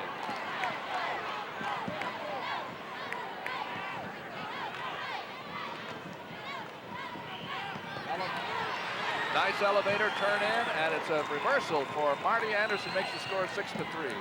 He got just a hair lazy right there in the edge. You know, he tried to dump him over backwards, and it was like they were going to go off. And Anderson didn't stop. He just took that foot, used it back in the crotch for an elevator, and scored the reversal right on the edge. Been said a lot of times, you don't give up until the referee tells you to give up. Well, you see that happen so frequently. He's got the leg back in, which kind of takes away most of that action that Arnold might want to use against him. Been a lot of move in recent years to hurry up that leg in move, isn't there? So people can't ride with it as long. Yeah, they either have to use it aggressively on the offense or they're getting him out of it now. Anderson, the man on top, leads by 3 with less than 8 seconds to go. 5, 4. And the period's going to run out with a 3-point lead for Anderson. When he didn't have the leg in, he stayed nice and loose on top and didn't dig in deep any place and let Arnold have a hold of anything. Right there in the edge, you know, he tried to dump him over backwards. It was like they were going to go off, and Anderson didn't stop. He just took that foot, used it back in the crotch for an elevator, and scored the reversal right on the edge. Been said a lot of times, you don't give up until the referee tells you to give up. Well, you see that happen so frequently. He's got the leg back in, which kind of takes away most of that action that Arnold might want to use against him. Been a lot of move in recent years to hurry up that leg in move, isn't there? So people can't ride with it as long. Yeah, they either have to use it aggressively on the offense or they're getting him out of it now. Anderson, the man on top, leads by 3 with less than 8 seconds to go. 5, 4. And the period's going to run out with a 3-point lead for Anderson. When he didn't have the leg in, he stayed nice and loose on top and didn't dig in deep any place and let Arnold have a hold of anything. So Jeff wasn't able to grab a hold of his hands as a result. He just stayed on top and floated with him. Dan Ray of Clarion. Boy, he's on cloud 9 this week. He has to be.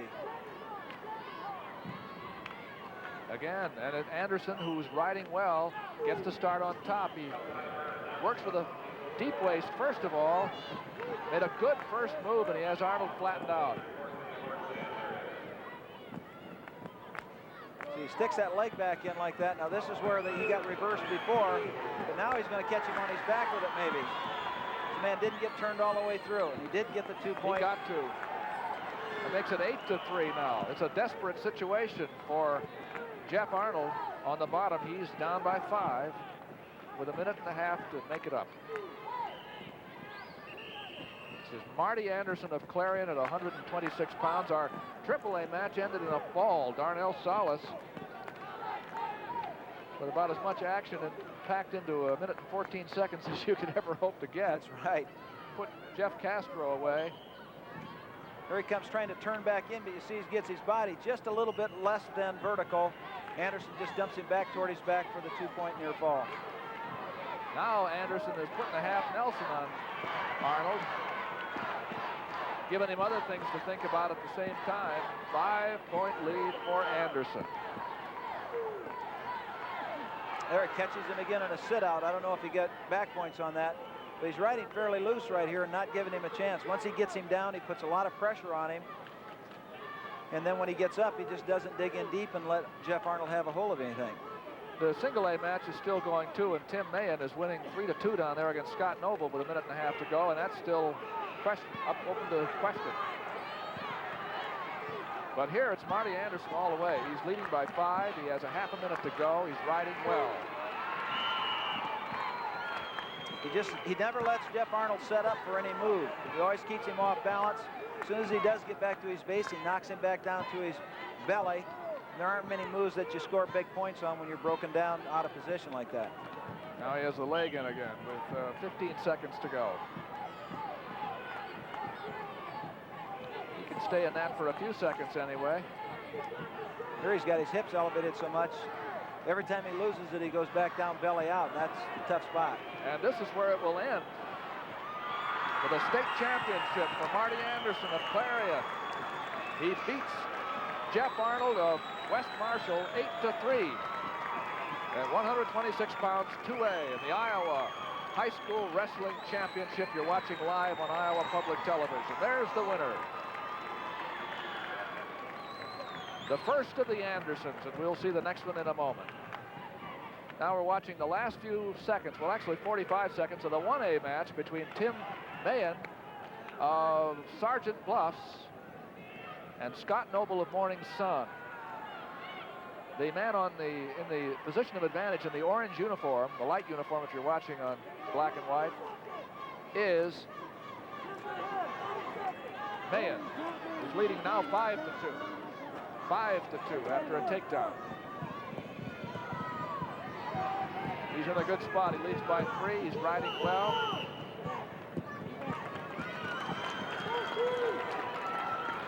Third period. A lot of pressure on this young man right now from Morning Sun. 15 seconds in order to be able to get out of here and score. And it isn't going to happen that way. No, it isn't. He's down flat again. That's not the spot you can score big from. Only one draw mars the record of the Sergeant Bluffs wrestler who's winning here. There it is, state championship for him. Tim Mahan, his coach Al Borkowski. And so we're finished at 126 pounds. One match ended fast. We're ready to go down now for the awards at 119 pounds. Presenting the awards, Class 2A, 119 pounds, Coach Ken Fuchs of Manly North Central. 6th place, Rod Barrier, Iowa School for the Deaf. 5th place, Jeff Whelan, Highland Riverside. Fourth place, Ken Moore Schleswig. Third place, Steve Helly, Edgeworth Colesburg. Second place, Larry Goodwill, Lake Park, Harris Lake Park. And the 2A or 1A 119-pound champion from North Central, Brad Brosdell.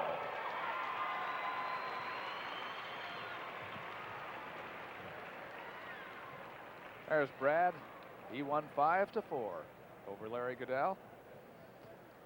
We have the AA winners coming up on the stand now, and then we'll have the AAA at 119 pounds. We'll be with you throughout the night live with these championships.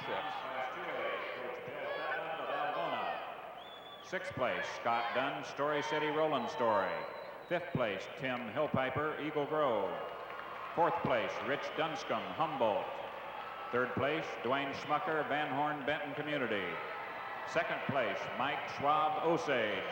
And the 2A 119-pound champion from Algona, Jason Etherington.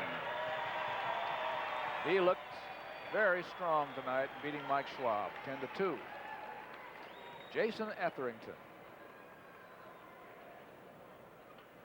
It's a big moment in these kids' lives and in the lives of the parents and friends, people down the block who came from all parts of the state here to Veterans Auditorium to watch these championships tonight.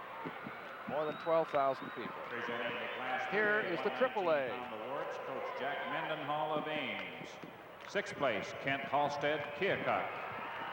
Fifth place, Corey Mills, Waterloo East. Fourth place, Mike Bonsack, Waterloo West. Third place, Craig Cervantes, Bettendorf. Second place, Terry Cook Spencer. And the 3A 110-pound champ from Ames, Jeff Gibbons.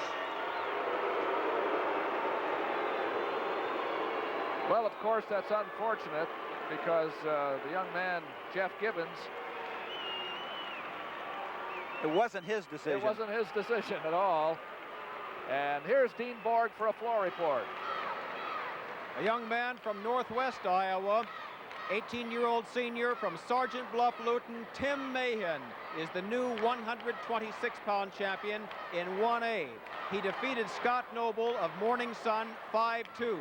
The new champion, Tim Mahan, came into this match undefeated. He'd been tied once, but he leaves with a clean record, 32-0-1, and he is the state champion at 126 in 1A, Tim Mahan of Sergeant Bluff, Luton in Northwest Iowa.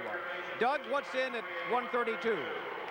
Well, we have an undefeated wrestler from Mason City, Tim Krieger, up against Jeff Walton of West Waterloo here at 132 pounds. Referee will be Ralph Messerly. Walton has a 22-3 record.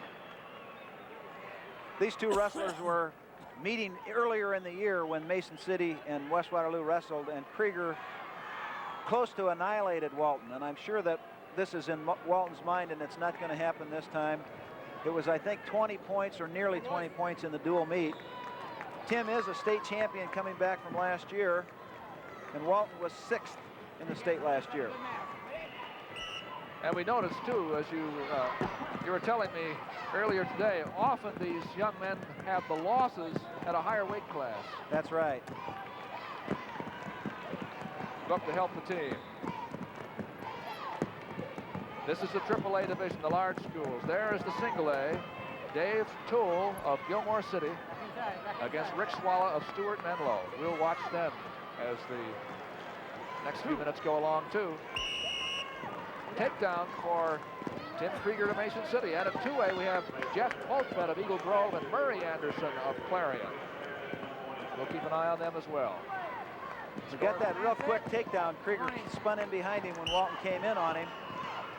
Maybe it's going to start out that 20-point win. It's going to come right back to haunt him. I don't know. Was it that much? Well, it was very bad, and I know that that sometimes psychs one man up because he thinks, well, geez, I beat him that bad last time. I can beat him that bad again this time. He goes out and wrestles with a lot of confidence. Really sometimes makes a big, big difference. Krieger with a deep waist, driving against the arm and the shoulder. He's kept control of Walton so far after that takedown.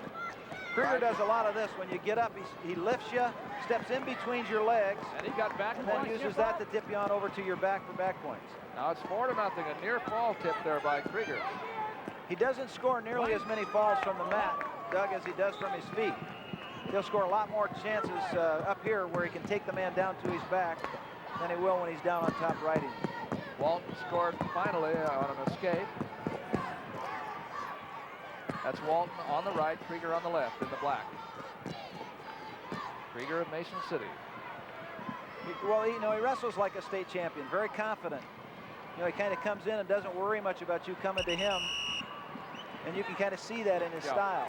Well, Walton got the single leg, and he just very confidently wizarded it on the edge of the mat there. 4-1, Krieger. We have right now it looks like he's just sort of stalking him. just a few seconds left here in the first period. Oh, hey, you're stalling. You're blocking with your head like this. You got to keep up in there, wrestle with it. Referee Ralph Messerly is talking to Jeff Walton there, warning him. About a second ago. Oh, I'm sorry, that's not Jerry Ray. Coach Ray was taken to the hospital last night feeling very, very ill, and he's not in attendance tonight. That was his 2 assistant coaches that they were showing on the screen. There's the end of the period. 4-1 Krieger. Green's up. And Krieger is up. Okay. Here are the 3A team standings, and Waterloo East has put it away now. That fall by Salas made it 10.5-point lead. It's insurmountable.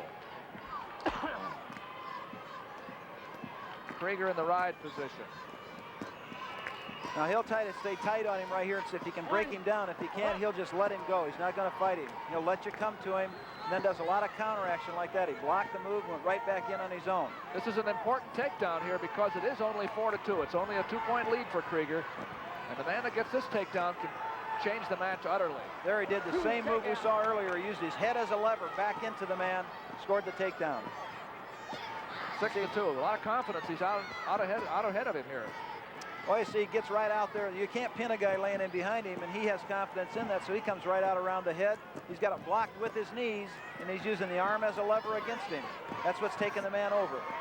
And a near fall position here. With a lot of time.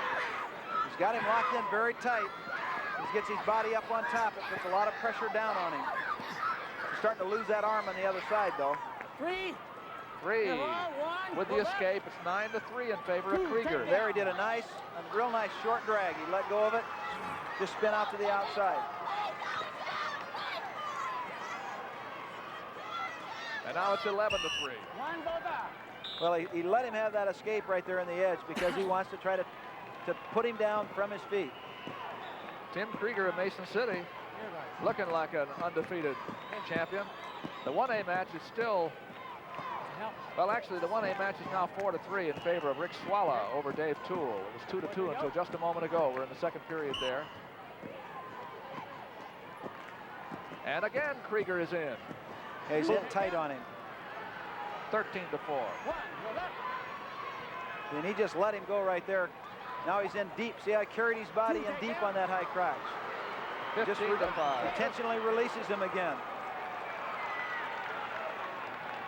I think this is how that big score happened the first time. Now you see Walton in, but Krieger shrugged him off, goes right back at him again. He's getting just a little careless right here, but he's got the match going so one-sided that he can kind of take it at will now. He just did a real easy snap down right there. It's 17-6, and we're going to end the second period right here. Well, that was some period, 13-5 in that second period. It pours a lot of points at you, and that's one of the things that kind of demoralizes you. Now, you anticipate that you're going to be in a match, and all of a sudden the guy starts using you like you're some kind of wrestling dummy. So it really kind of makes your mind start to work against you. We're going to look at the team standings in the 1A division, and it's been Lisbon all the way. 101 points. Good showing by Harris Lake Park. Durant's up there again. They have a strong team as usual. Now, for the first time, Walton gets his chance on top. Well, he's done a good job here of stopping Krieger's ability to move fast by picking the ankles. He's going to have to get Krieger's going to have to get his body built back up so he can get to his feet. Here he stands up, but he's being broken down because he picks it. Walton will pick the ankle all the time. Not much happening in an offensive way here. And 17-6 is a big score to overcome. It doesn't look like he's inspired to try to score real much. You know, if he was in a losing spot, maybe the score was by 1 point and he was down, I'm sure he'd be working a lot harder. That's one of the things he's going to have to develop as he gets into the bigger leagues, is that ability to keep on scoring when you got some, get some more. 5-4 in the single A match. Dave Toole leads there over Rick Swallow at the moment. Okay, take it to the mat. Take it to the mat. And it's 4-4 in the double A, Colbert and Anderson.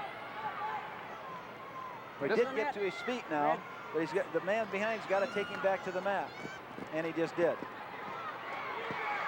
Well, obviously, Krieger's taking no particular chances here either. Come off the ankle, son. Come off the ankle, let's go. Warning, top man. There's a warning against that staying on the ankle. He's going to get one touch, one here. 18-6, but actually it's a point. Now we got a warning on the bottom man. Let's go, son. You got to start wrestling. Move it. That's it. Keep it going. That's one we'd anticipate, that latter one, because he hasn't really worked real aggressive, and there he scores his escape. All right, that makes it 19-6 in favor of Krieger in the black. Racked up a big lead. He had an overwhelming second period, and now he's going to work in the third. He's up 21-6. A real nice snap down right there. He got pressure into him, snapped him down. Okay, 21-7 with the 12 escape. points ahead. If you take him down, now you go after that ball, okay? No more fooling with that. Right? Little coaching there from referee. Well, he's just telling him, now you're starting to try to humiliate him a little bit by just intentionally releasing. So you got the big lead. Go ahead and start trying to pin him. We have only 5 seconds left to go. You see, there is the throw from the feet. Well, he did it. 2-point near fall. That was a nice foot sweep he used on him right there. He tried to pick him up in the air with a double underhook and then blocked his leg and then turn him around it. 25-7 was the final score there in favor of Tim Krieger, a repeat state champion from Mason City. And he's back next year because he's only a junior. Well, there's some strong underclassmen. I think it is a Here's strong where he blocks him. Now watch how he takes his foot, blocks it, won't let him move past it, and then turns his upper body around it. And there it is. 25-7 was the way it ended at 132 pounds. We're going over to 2A now between Murray Anderson of Clarion in the red uniform and Jeff Colquitt of Eagle Grove in the blue. And Anderson, at the end of the match, wins. It's 7-5. 7-5. You got about 2 seconds of moving and then a leap into the coach's arms. The brothers. Well, I'll tell you what, they have things to talk about when they get home tonight, huh? They certainly will. They have things to talk about all year. These are two nice young men. They've done a lot of freestyle wrestling. It's nice to see them both be successful. I know somebody has to lose, and that's really tough on that guy. That's Jeff Colquitt of Eagle Grove, who's had a fine team. We're going to the awards now for 126 pounds. Second place, Scott Noble, Morning Sun. And the 1A 126-pound champion from Sergeant Bluff, Tim Cahin.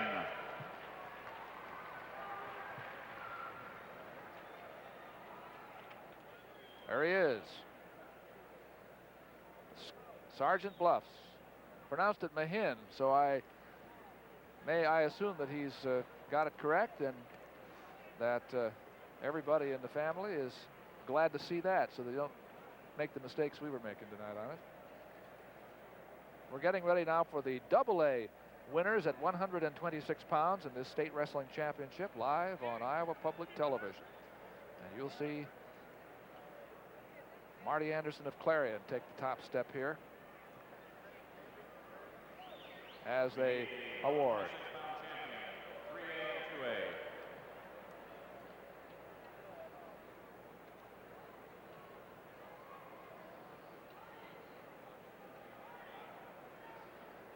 There's the crowd of some 12,000 ready to go as the 2A award winners come up.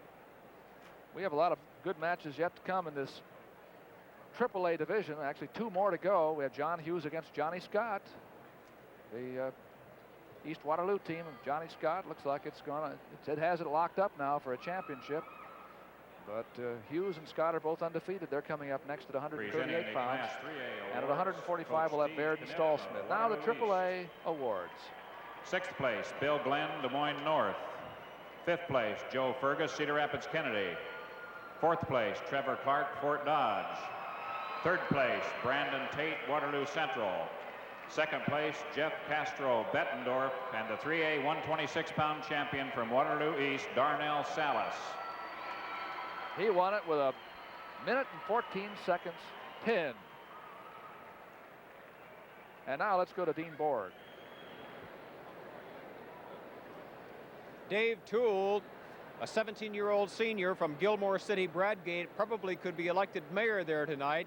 He is the new champion in 1A at 132 pounds. He defeated Rick Swalla of Stuart Menlo 7-4. Toole came into this meet undefeated, and he leaves undefeated and is the new champion at 132. Dave Toole of Gilmore City, Bradgate. Dick? All right, in the 132-pound 2A competition, the winner there, of course, was Maury Anderson of Clarion. Maury had a tough struggle tonight because he defeated an excellent wrestler from Eagle Grove, Jeff Coltvet, who last year was the state champion at 119 pounds. Your winner in 2A competition 132, Maury Anderson of Clarion, Iowa. Right now, we want to bring in a wrestler, a name that is well known to Iowa wrestling fans, a youngster by the name of Gibbons. And Jeff, you came through tonight in a real tough match. Yeah, it was awful tough. Terry, I respect him. He's a real good wrestler. There was a judgment call at the end, but fortunately it went my way. And you had a couple of brothers here tonight watching on, didn't you? Yeah, all my brothers are here, Jim, Tim, and Joe. Jeff might be a little shy, but I know if memory serves me correctly, this is the 9th title for the Gibbons family. Can we get one more? Yeah, we're gonna sure try to get one, Hunter. We'll be looking for you next year, Jeff. Best of luck to you. Thanks a lot. Jeff Gibbons, the state champion from Ames High School. Now back to you, Doug. Thanks. And there we go. At 138 pounds coming up, we're going to the AAA mat. It's John Hughes against Johnny Scott. John Hughes of Clinton, Johnny Scott of East Waterloo. East Waterloo looks real strong for the team championship. And you see Scott on the right making his drive on the edge of the mat against Hughes. A lot of championships in that Gibbons family. Yes, there certainly are. Now you see Scott in the dark uniform.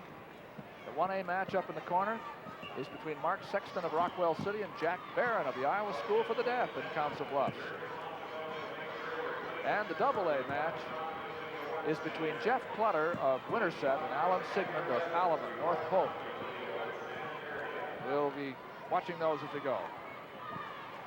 In our 3A match, you're going to see John Scott, who's only a sophomore, try to get into the upper body position if he can. He prefers to throw, and he'll try to get in there, and I'm sure that Hughes is going to try to keep him out of that position by having the low-level attack if he can get that.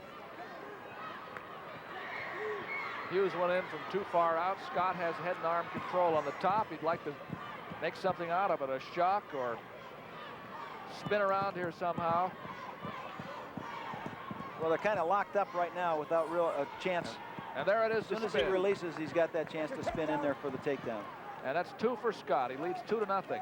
Jack Barron over in single A is already ahead 6-0. That's opening up in a hurry, isn't it? That is. There's the escape, 2-1 now. Scott over Hughes.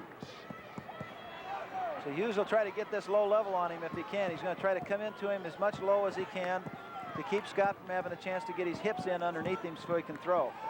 Here he's got him caved in. He's down on the mat. He just hasn't quite gained control yet. Takedown, there's 2. There it is. It's called, so it's 4-1. Clutter leads at AA, 4-2 over Sigmund already. No, really, it only goes 3-2 right there. Scott had the first takedown. Right. Green, you're both up. So now he's got the escape, so that makes the score go 3-3. 3-3. 138 pounds, AAA division. Hughes of Clinton, 30-0. Johnny Scott of Waterloo East, 27-0-1. Now, John Hughes was a runner-up in state last year at 145. And at 145, he weighed in the districts at 138. But his coach didn't like the way the bracket was going to go, so he moved him to 145, and he was second in state at 145. So now he's back down to 138 where he was last year.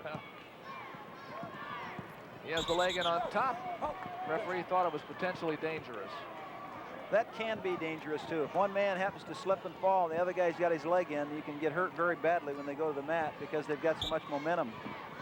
3-3. Hughes again working the leg in, and couldn't make a cradle out of it, and he lost the position.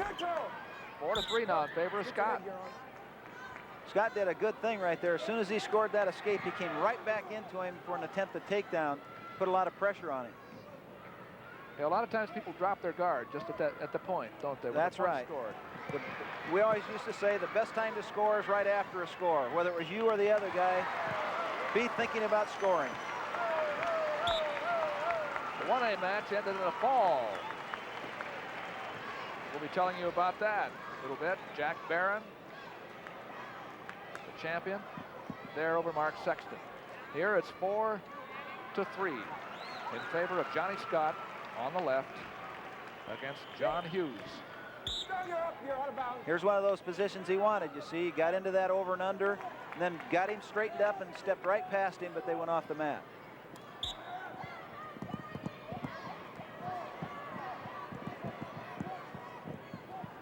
No score here yet. 4-3. Scott still leading with about a minute left to go in the second period.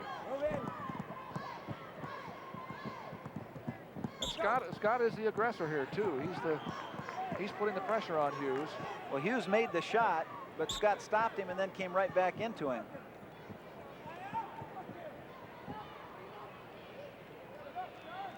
In the center now. So what Scott wants to do in this position is he wants to get underneath the arms so that Hughes can't come into him low. Now Hughes got in on that single, but Scott got his foot back down on the ground. Now he's trying to slide on past him, but Hughes got across to a double before he could. Hughes makes the takedown. It's 5-4. This is back and forth all the way. 2-1 one way, 3-2 the other. Now 5-4. Now he's almost got a switch off of the legs. He almost got in behind him, so he gave him a reversal. Now Hughes is cutting out so that he's scoring an escape. 6-5, favor of Scott. 6-6, even up. And we have an injury timeout here for Johnny Scott, Waterloo East. 6-6 with 18 seconds Here he comes left right to go. now. We see tries to just wheel right over top. We call that spanking him. He throws his arm up high over top, comes back into a reversal. Now he's got the position for the reversal, but he starts to lose it because he gets below his man. And then Hughes just wisely cuts back out and frees his leg so that he gets out into the one-point escape position. Now he drives right back into him. He's got that head cuffed down hard. As he comes into him, maybe that's when he hurt his neck. That's why he stopped on the edge there, perhaps. Is he dazed or not? How is he? With, let's see, 18 seconds. Okay, cut it off. We're ready to go. Let's go, man. 18 seconds to go, second period. 6-6. Little time out there, and Hughes and Scott get ready to go at it again. Well, we can start the match over from here. In effect, that's what's going to happen. They're tied 6-6. Not much time left in the second period. Now he's in deep, but he didn't change the angle. So he got in deep, and he locked his hands in there. I don't know whether the man on top was locking his legs in his scissors, and I think that's what the referee saw and scored 1 point for an illegal hold because you can't straight scissor around the head. That's what he said. 7-6 is the score in favor of Hughes. And we'll set up now to start the third period. You had her about about a foot below that knee. Okay, go ahead. Here we go. Scott has the advantage in this position, but he trails by a point. Now trails by 2. 8-6 Hughes. It puts the pressure on him to get on the offense. Down by 2. think what he has to do now is try to make Hughes wrestle his way. Of course, John Hughes would be wise. Keep up the offense just as he has, you know, with his low level attack. Staying at long range from each other here.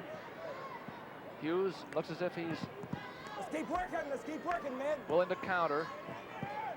Well, you hear the official say, let's keep working. What he's telling them is the same thing we're seeing, is that both you guys are just kind of standing here. Let's start wrestling. A minute and 10 to go. This is 138 pounds in the AAA division, and I think we're going to have a We need some action, Rick. You just can't walk in there. little lecture here from referee Larry Blaker. He's going to have to call somebody if it doesn't happen. Now you see Scott. Now, this is the position he likes. He likes it right here. He likes to get in there, and he likes to get locked up. He wants to have him straight up in the air, and he wants his hips in. Trying to get a trip with it. And he did. Nice takedown because But Scott he can't has score until he gets a man back on it, so he can't score back points off the edge. But Scott had both his knees in, his supporting parts, and he gets the takedown. See, tying the here he score. is right now as he comes in. You see, he tries to get his hips across, gets the man up over top of his hip. When he lands, he's on, the other man is off. So that's why it's a takedown, but no near fall points. 2-2.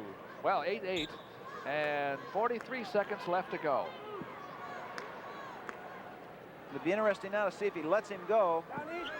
He's got him lifted now. He wants to step in between those legs when he comes down. That's his best chance to use the legs as a lever against the man. Try to turn him over to his back. Now, Scott trying to put Hughes on his back. But he lost, maybe almost lost the position he had the leg in. 8-8 is still the score, and Hughes can win by getting out. Well, he's almost got that. I'm sure he's there. There it is, 9-8. Not enough time, not enough time. Hughes is the winner. John Hughes of Clinton finishes an undefeated season with a 9-8 win over Johnny Scott of state championship team Waterloo East at 138 pounds in AAA. Come out here and shake hands, boys. You might be interested in some information from the Big Ten wrestling meet. Iowa has scored 160 and a quarter total points, advanced 9 wrestlers into the championship round. Here we have the awards at 132 pounds in the single A division.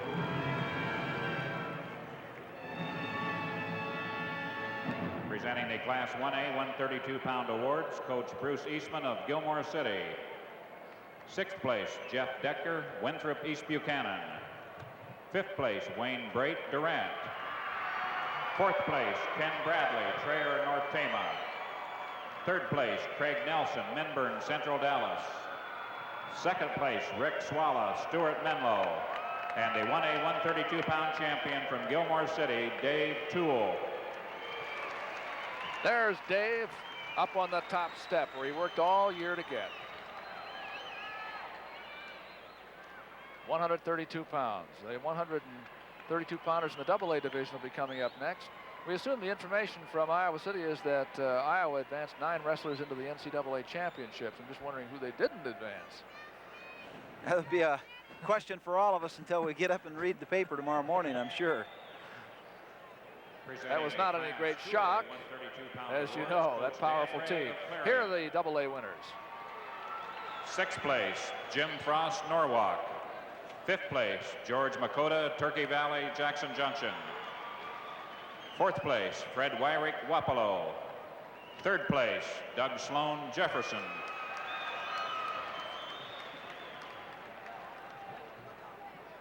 3rd place, Craig Nelson, Minburn, Central Dallas.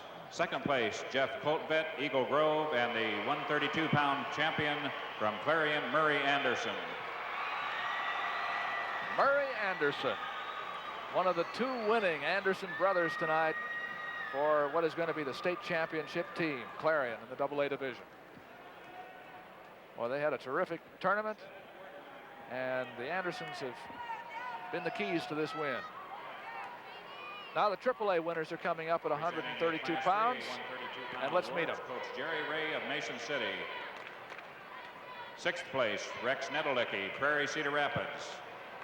Fifth place, Mike Shaughnessy, Ames. Fourth place, Rick Stahl, Bettendorf. Third place, Keith Massey, Lewis Central, Council Bluffs. Second place, Jeff Walton, Waterloo West. And the 3A 132-pound champion from Mason City, Tim Krieger. Those are the winners. Let's get our floor reports from, first of all, Dean Borg.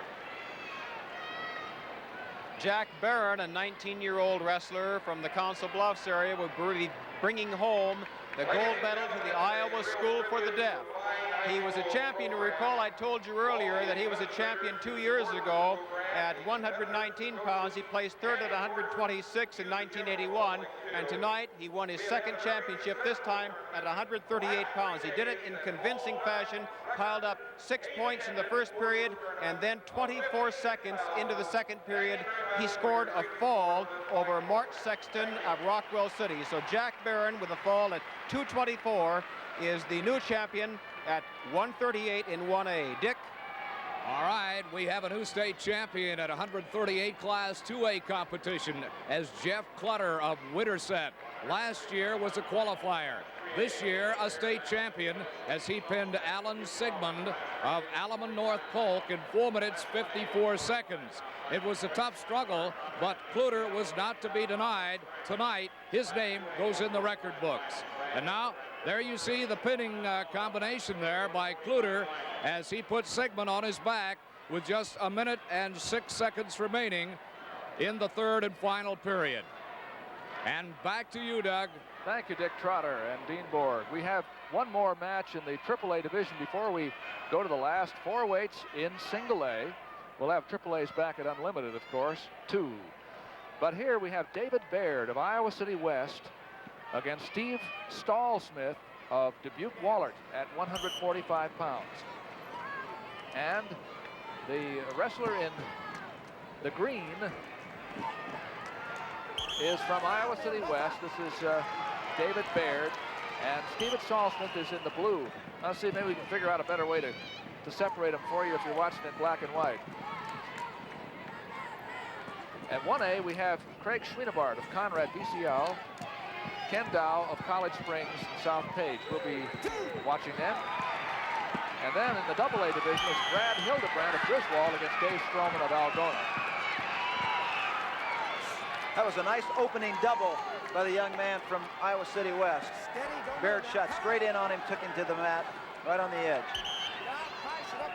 A roll tried by Stahlsmith right off the whistle. I think it was a little bit too quick, so somebody gets a caution here, I assume.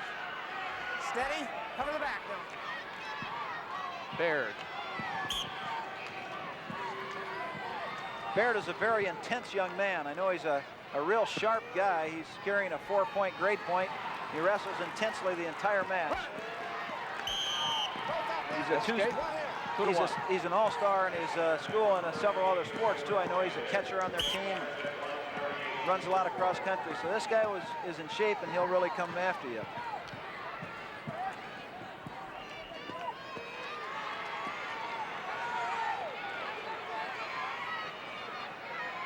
And there it is, 2-1 now. Baird is leading. He's the man on the right now against Steve Stahlsmith of Dubuque Wahlert. Both men have made some pretty good aggressive attempts into the legs, but they haven't quite been able to penetrate deep enough right now.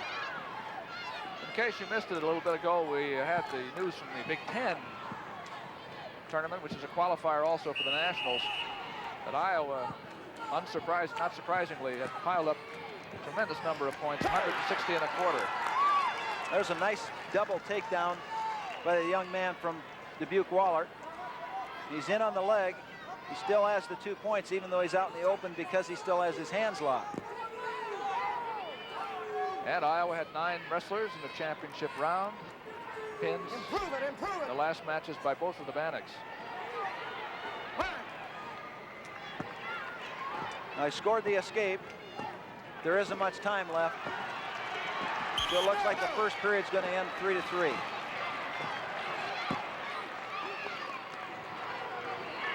So for all practical purposes, Doug, they're still dead even. It's a score 3-3. They just have a 4-minute match now instead of a 6-minute match.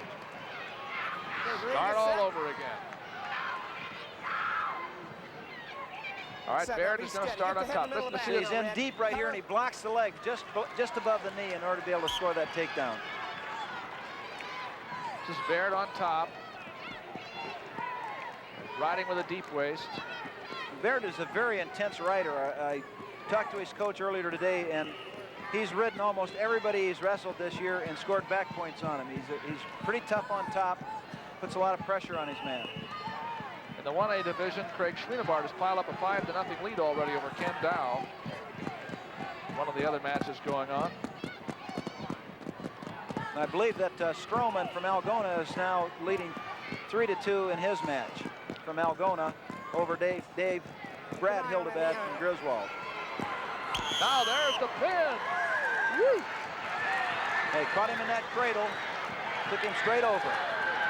He said he rode him, and he did. He got Stallsmith on his back with the cradle, and that was it. Well, he likes that cradle, and he really got after that thing and took him right over top. The time was 3 minutes and 41 seconds, and the man with his hand in the air is the winner, David Baird, the state champion now at 145 pounds from Iowa City West. All in a day's work, I guess, the way he looks at it. See now he catches him now. He's got him in a 3/4 Nelson instead of a cradle. So he's got that leg trapped. Pulls him right over top. He's got the leg trapped down, got his shoulders down, catches the fall.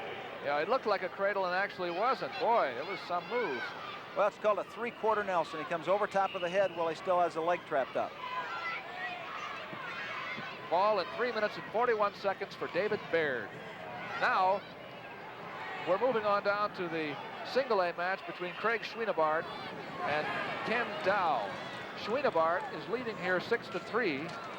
He's the man in the black. Schwienebart in a black uniform. And his opponent, well, they both have a little bit of black, I guess. That's right. These two guys are both undefeated. They both came into this tournament 30-0. So it's kind of a battle of winners.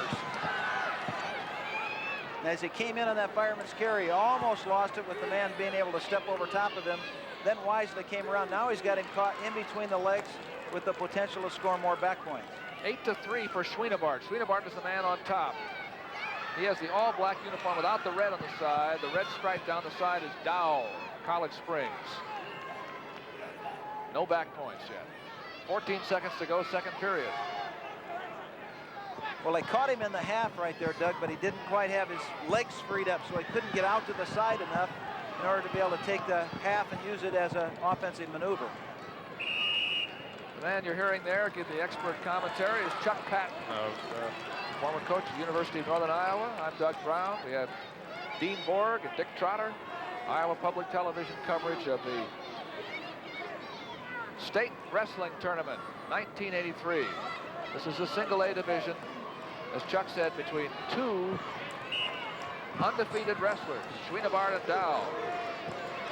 Schwienebart's up by 5 here as we start the third period, and he is on top.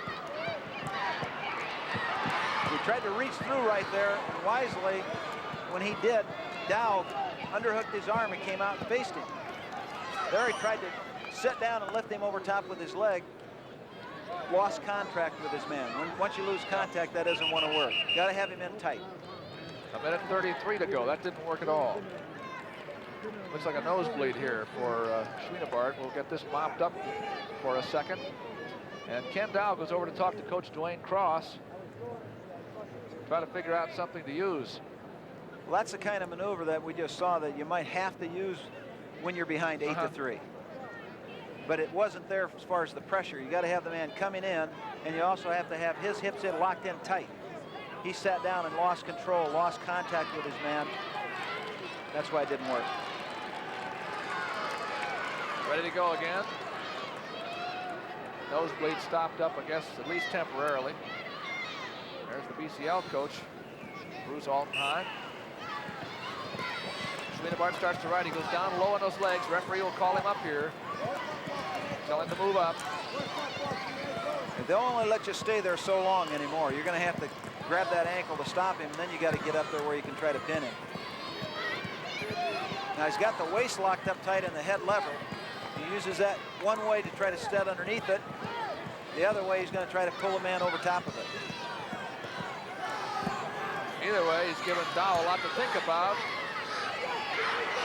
But Dow has the arm in, locked in the crotch. Swedenborg hasn't lost control until Dow comes on out to face him. And it's a reversal for Dow. Makes it 8-5. Dow just stayed at it until he got it. But Swedenborg still leads. Now, Swedenborg coming under. Out the back door, a reversal the other way, 10-5. All that yelling everybody hears, Doug, was a pin by Stroman from Algona in the 2A class. Over Brad Hildebrand, previously undefeated of Griswold. We'll hear more about that later. There was an escape. So now the score goes 9-5 in favor of Swedenborg from Beeman Conrad.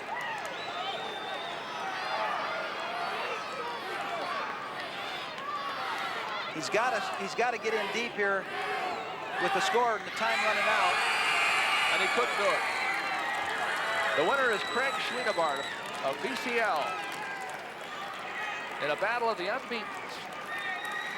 They were 30-0 each man coming into this final match, and Swedenborg wins it 9-5 over Ken Dow of College Springs. South Page. 145 pounds in the single A class. Now we're going to go down for the awards at 138 pounds. And first, we have the winners in 1A. Dick Pike of Iowa School for the Deaf. 6th place, Brett Rhodes, Conrad, BCL. 5th place, Barry Jacobson, Elkhorn, Kimballton. 4th place, Rod Brown, Lennox. 3rd place, Todd Ahrenstorff, Lake Park, Harris Lake Park. 2nd place, Mark Sexton, Rockwell City. And the 1A 138-pound champion, Jack Barron, Iowa School for the Deaf, Council Bluffs. He's on that top stand for the second time. I'm sure he's a happy young guy. He can't hear them clapping, but you know, he knows they are. He can feel it. You know, that's right. The ground is shaking under him, I think. That's at the single A 138-pound class. Jack Barron, he went to Washington, D.C. last year to school and didn't wrestle here in Iowa. Now the double A's. John Myers, Eagle Grove. 5th place, Sean Weinkoff, Tipton. 4th place, Don Talaska, Gilbertville, Don Bosco. 3rd place, Kirk Shedenhelm, Burke, Belle Plaine. 2nd place, Alan Sigmund, Alaman, North Polk. And the 2A 138-pound champion from Winterset, Jeff Clutter. Jeff Clutter. He lost only once this year, but he lost no times at all in the tournaments, and that's what counts. He beat Alan Sigmund in the final on a pin. More than 12,000 people Class 3A awards, watching Coach now Bob the Leadership. AAA awards, 6th 138 place, pounds. Denny Gould, Davenport Assumption. 5th place, Bart Taylor, Council Bluffs, Abraham Lincoln. 4th place, Tara Stevenson, Waterloo West.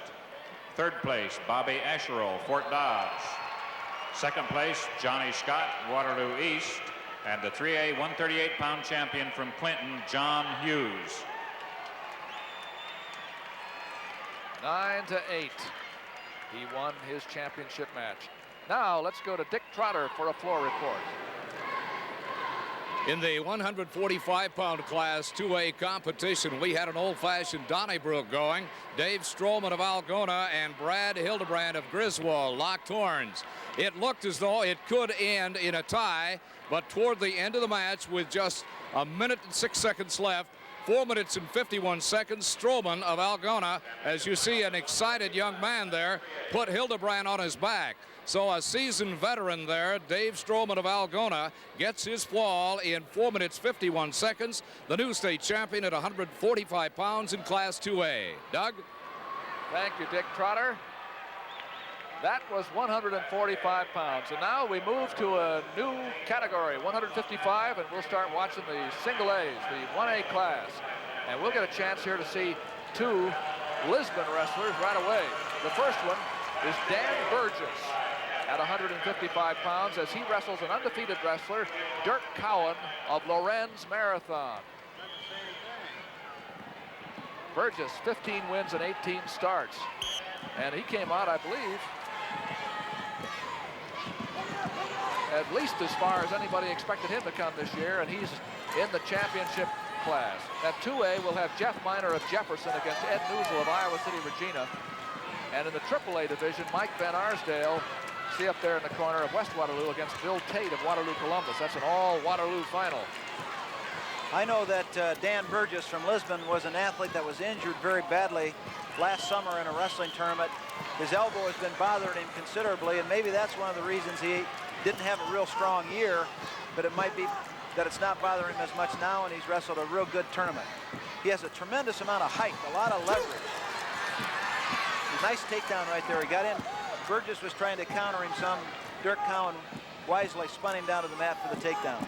He's 6'4", Burgess, as a matter of fact. And Cowan leads 2-0. Well, this is a position that Burgess doesn't mind. He likes to get to his feet and then let you in underneath him, and then he starts countering you by letting you control, and he'll start stepping around beside you. He'll start coming across you, using that length.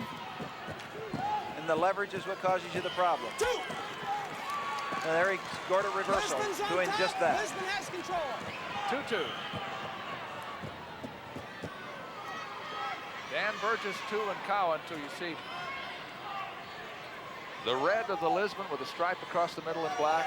That uniform has been in so many championship matches you wouldn't believe it in the last number of years. Brad Smith is now the coach of the Lions. Well, he's a good cradler. He's got all that length, and he'll try to hang up over top of you. Sometimes he gets careless with it, but he does have cradle action. Now here he's got too high and let the man cut through, and he lost him for the potential cradle, but he still hasn't lost the position. Now he has a cradle back. He's got a lot of length. He'll let you get under there. At the end of the period, 2-2. Yes, Dan Burgess of Lisbon is 6'4". And for a 155-pounder, that's very tall. There's Brad Smith, who was an outstanding wrestler at the University of Iowa.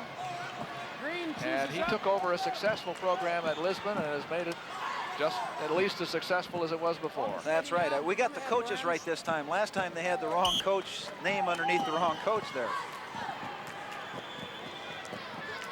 See, here he gets to his feet. He's got that body locked with his arm way around it. And the potential danger there, I believe, was that if he throws that thing, the other man's going to land right on his back and could get injured. Referee's Terry Curtis. Again, Burgess comes to his feet. So he got a real nice throw out of it. Comes back up over top, uses his hips. Now that he gets him on his back, he locks the leg in. He's still got the arm trapped. As long as he keeps that arm trapped, the man can't go anyplace. It's a 5-point move so far with a... Oh, he's got the head tight too, Doug. He's in a lot of trouble right here. Legs both doubled up. There it is. A fall for Dan Burgess of Lisbon in 2 minutes and 34 seconds. Dan Burgess, 234 against Dirk Cowan of Lawrence. That's the advantage of some of that freestyle these guys have wrestled in. You see, he got to his feet, just kind of reached around behind him and let him have the position. See, right here, he's got the leg. Oh, so he steps across, drives his hips in tight. Now he's got the head and the arm. Now he'll just step up over top of him.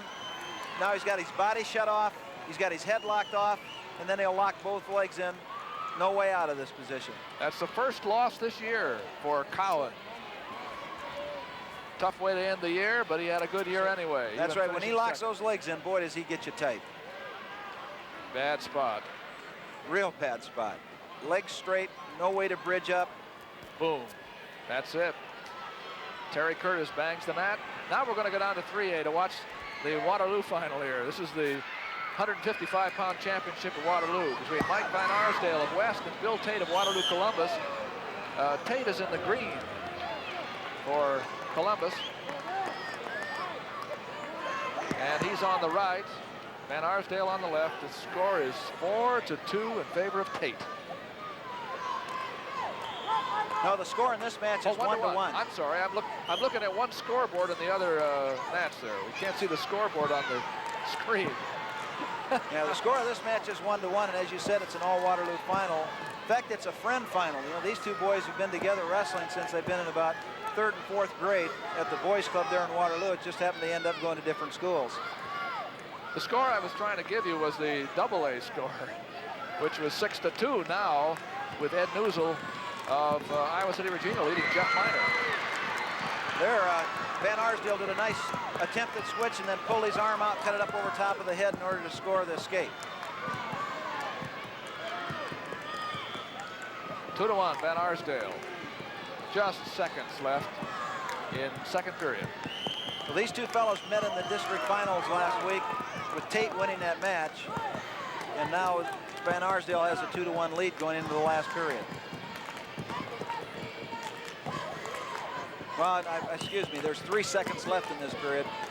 So they well, blew there it are off now. the edge. Now they're going into the last period. This is the AAA division. The single A division ended very fast with a pin by Dan Burgess of Lisbon.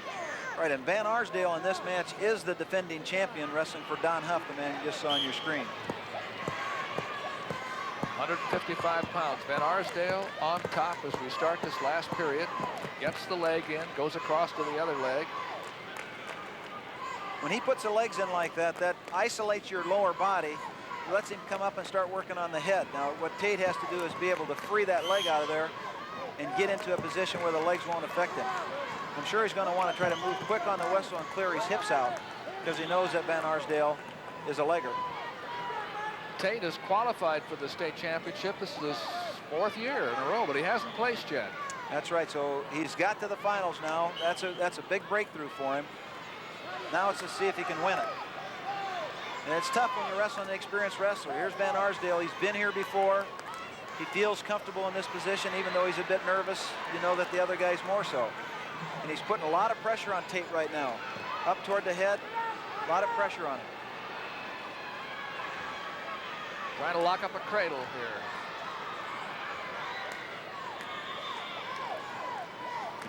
Crossface, see what he can do with that. And this now is the half Nelson, a little of everything. Yeah, what he's really doing is he's trying to win the Academy Award in that position. The other guy isn't doing anything, and it's very difficult to take him off his base. So instead of you getting called for stalling, you just start looking busy, and then the referee just calls it a stalemate. Do you coach that, do you, Chuck? Or, no, the kids learn that on their own. I see. I didn't think you had anything to do with that. We have about a minute left here in third period, and now it's 2-2. He's out. And he did a quick stand up there. That's the best way to beat the legs is get up out of there. Now it's going to come down to a 1-minute match with a score tied 2-2. We'll see who wins this one. That is stalling against both of them. 3-3. They've been warned previously. Well, there was a deep shot in by Van Arsdale, but Tate cleared out on him, and then he just didn't quite change the position fast enough to gain an advantage. So they're locked up now in this standing position. 30 seconds to get something moving here. See Van Arsdale on the left against Tate on the right. Van Arsdale has the hands locked. But his hips are an awful long ways from being in a good position. That's right. If he keeps in this position with just a little bit of pressure, it's to his advantage because it might be the other guy called.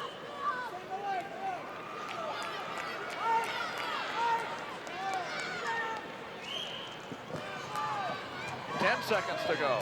10 seconds to go here. Well, it looks like they might be willing to let it go into an overtime so you can win in a new 3-minute match. Well, it's going to have to be that way because nobody scores here. The first overtime we have in our championship round between Mike Van Arsdale of West Waterloo and Bill Tate of Columbia's Waterloo on Iowa Public Television, the championships from Des Moines. Well, we understand Jeff Miner, AA, beat Ed Newsel 8-5. Here are the 1A team standings. The Lisbon has locked it up, 101 points. They still have Royce Alger to come and a heavyweight too, a super heavyweight. Durant second. 2A standings. It's Clarion by a bunch. That would surprise a lot of people that they got a great performance out of their 185-pounder, put them over the hill. And East Waterloo is going to win the 3A championship too. Fort Dodge hasn't been able to move off that 76 since the championship round started. They have one man yet to go. So we have an overtime, 155 pounds. Van Arsdale and Tate. I mentioned that Miner, if my information is correct, it is Miner winning 8-5 over Newsel. Newsel, I thought, was ahead there for a while, so We better check that out and see if we have the accurate score. I don't want anybody at home to get all disappointed. We'll get some more reports here a little bit later on, too, from Dean Borg and Ed Newsel, 8-5. Here are the 1A team standings. The Lisbon has locked it up, 101 points. They still have Royce Alger to come, and a heavyweight, too, a super heavyweight. Durant second. 2A standings, it's Clarion by a bunch. That would surprise a lot of people that they got a great performance out of their 185-pounder, put them over the hill. And East Waterloo is going to win the 3A championship too. Fort Dodge hasn't been able to move off that 76 since the championship round started. They have one man yet to go. So we have an overtime, 155 pounds, Van Arsdale and Tate. I mentioned that Minor, if my information is correct, it is Minor winning 8-5 over Newsel. And Newsel, I thought, was ahead there for a while, so we better check that out and see if we have the accurate score. I don't want anybody at home to get all disappointed. We'll get some more reports here a little bit later on, too, from Dean Borg and Dick Trotter. Here we go. It's all even. We started over again. 1 minute in each period in the overtime. 1-1-1. First ones, they start up. We haven't seen a lot of overtime matches in the tournament because the referees pretty much are forcing the wrestling. So it'll be interesting to see right now how they go. It was 3-3 in the regulation. It's 0-0 in the overtime, and both of them are warned for stalling. Now, they get down to criteria. If they should end this overtime period even, that sort of thing makes a difference. Yes, it does. It does make a big difference. Be interesting to see which one can carry the action to the other man. And we're in this first period of the overtime, 1-1-1, the length of each. Not much. They are fairly satisfied to do what they want to do, and not many chances being taken here with time running out in the first period. Well, that's part of the problem you have when you've wrestled with a man for so many times, you know, in all your life. You pretty much know what he's going to do, but I would think that fatigue may be a factor as these boys come in here. It's been a long, tough tournament. They're now in their fourth match in the tournament and going into an overtime. You forget that it's the finals. Yep. You don't want to do that. Bill Tate, you're looking at Mike Van Arsdale. He starts on the bottom in this period. Next period, he'll go on top. We didn't make a real quick move in the whistle right there. Let's see if he can he's got to process himself someplace here. Pretty good hip lock here. Maybe he can get leg out. There it is. So he got him locked tight in that, so Van Arsdale wisely let go of that whizzer because he had him locked so tight once he came up off the mat. There's an attempted standard roll, and he just didn't get cut back underneath him far enough. Tate doing a good job on top here in the first half minute of this period. Riding time doesn't matter in high school. There he got in behind him for a nice reversal. Van Arsdale scores to go up 2-0 in the overtime. Yeah, that was nice. He got Tate moving one way, and then he got his leg stepped in behind him and then drove his body back over him for the reversal. And he'd like to put it to Tate here for another 15 seconds and avoid the escape. Tate's just kind of laying down now, full out. This is not a good spot to be in. Maybe he realizes how much time there is and doesn't think he can score in this period. Well, I'll tell you, Van Arsdale, by managing to keep Tate from escaping there, put a lot of pressure on Tate for the last period, didn't he? Because Van Arsdale starts on top, and an escape just doesn't tie it. That's right, and it looked like Van Arsdale got a little spark from that. You saw him shake his fist. Now here, watch him moves his hips around, see, he gets in behind him with his leg, drives him right back through that position. And that gave him a spurt. So now he has kind of a positive attitude, you can see, and he'll see whether he can use that, gain some kind of advantage to win this match. Tate's got him in bad position, but he still has control. Van Arsdale does, and as a result, Tate can't score near fall points. He could get pinned here, though. Yes, he could. Without losing the position. It gave Van Arsdale something to think about, and that's what happened. Right, that's a good thing to do. You hold a man toward his back. He starts to panic because of his back, and he forgets to hang on tightly with his legs. Then you get a chance to score the reversal. Now Van Arsdale it's 2-2 here, and Van Arsdale needs to get out to win. Where does the criteria start? What we've seen so far? Well, this is going to come down to an official's criteria if neither man gets warned for stalling, because they both have been warned. Neither man has been penalized. They both have scored reversals. So that's what's going to come down to, the fact that they both got the same move. They both had the same penalty. So it's going to come down to the officials making the decision. And it's going to end right here, 2-2 in overtime, 3-3 regulation time. Two tired athletes right there, let me tell you. Tell you what, they'll probably be talking about this one next week too.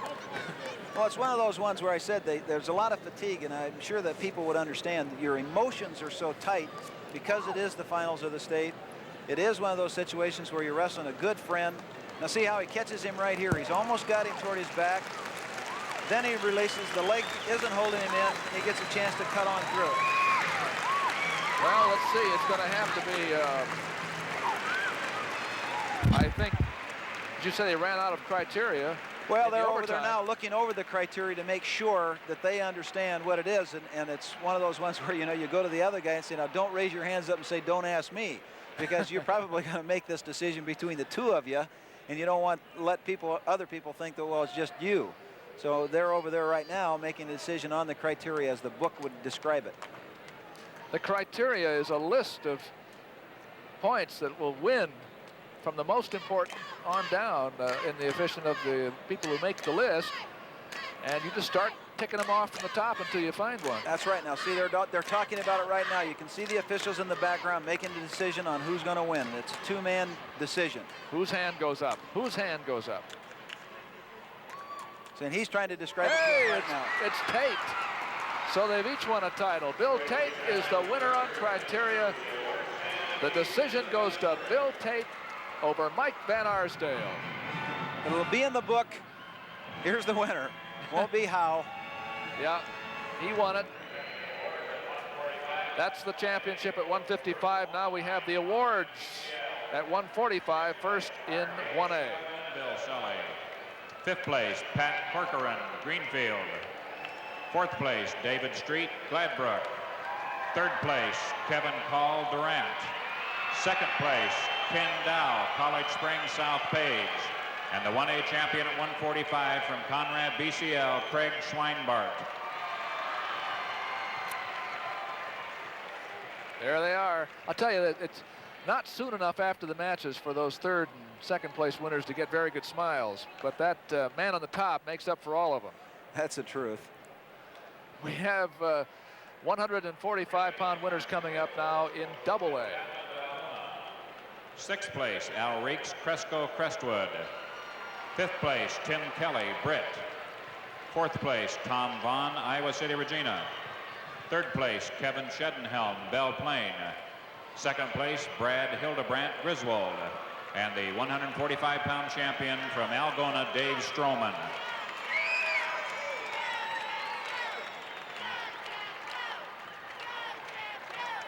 He won by a fall in the last minute of his match. That's a brother combination. He had a brother win a state championship here several years ago. Algona High School. I don't know how many state champions they've had over the years, but more than their share. Yeah, that's right. That's what the other schools think. Here are the AAA winners at 145. Sixth place, Larry Mueller, Marshalltown. Fifth place, Joe Swanson, Davenport West. Fourth place, Steve Crew, Fairfield. Third place, Leon Montgomery, Waterloo, Columbus. Second place, Steve Stallsmith, Dubuque Waller. And the 3A champion at 145 from Iowa City West, David Baird. David Baird. And he won in a fall too, 3 minutes 41 seconds. Let's get a report from Dean Borg. You've seen Iowa City West just crown a champion. Well, Iowa City is bringing home another championship too. That one for Iowa City Regina's Ed Newsel. He scored an 8-5 decision over Jeff Miner of Jefferson. A tight match all the way. Newsel came in a 30-1 record. Jeff Miner of Jefferson was undefeated. Newsel had placed third at 145 in 1982. He came back this year to win it at 155. He is the new champion, Ed Newsel of Iowa City, Regina. You'll recall that a few moments ago I was telling you about Jack Barron, who repeated as a state champion. He was a state champion, I believe it was 2 years ago, from the Iowa School for the Deaf. Now he is back, and he's a champion here tonight, scoring a decision, a pin at 138 in Class 1A over Mark Sexton of Rockwell City. I'd like to ask Jack, through his interpreter, Denna Massey, who's a teacher at the Iowa School for the Deaf, how long he's been wrestling. 11 years. So he started always at the Iowa School for the Deaf then? No. Where did you start? With the Council Bluffs Rec Department Wrestling under the coaching of my husband, Lou. And so you're a coach's wife and a wrestling fan? I am a coach's wife. That explains, too, the hoarseness of your voice. Yes, I yelled. Now, he went for a pin tonight. Is that his style? I know that wrestlers go for pins, but does he go for a fast pin?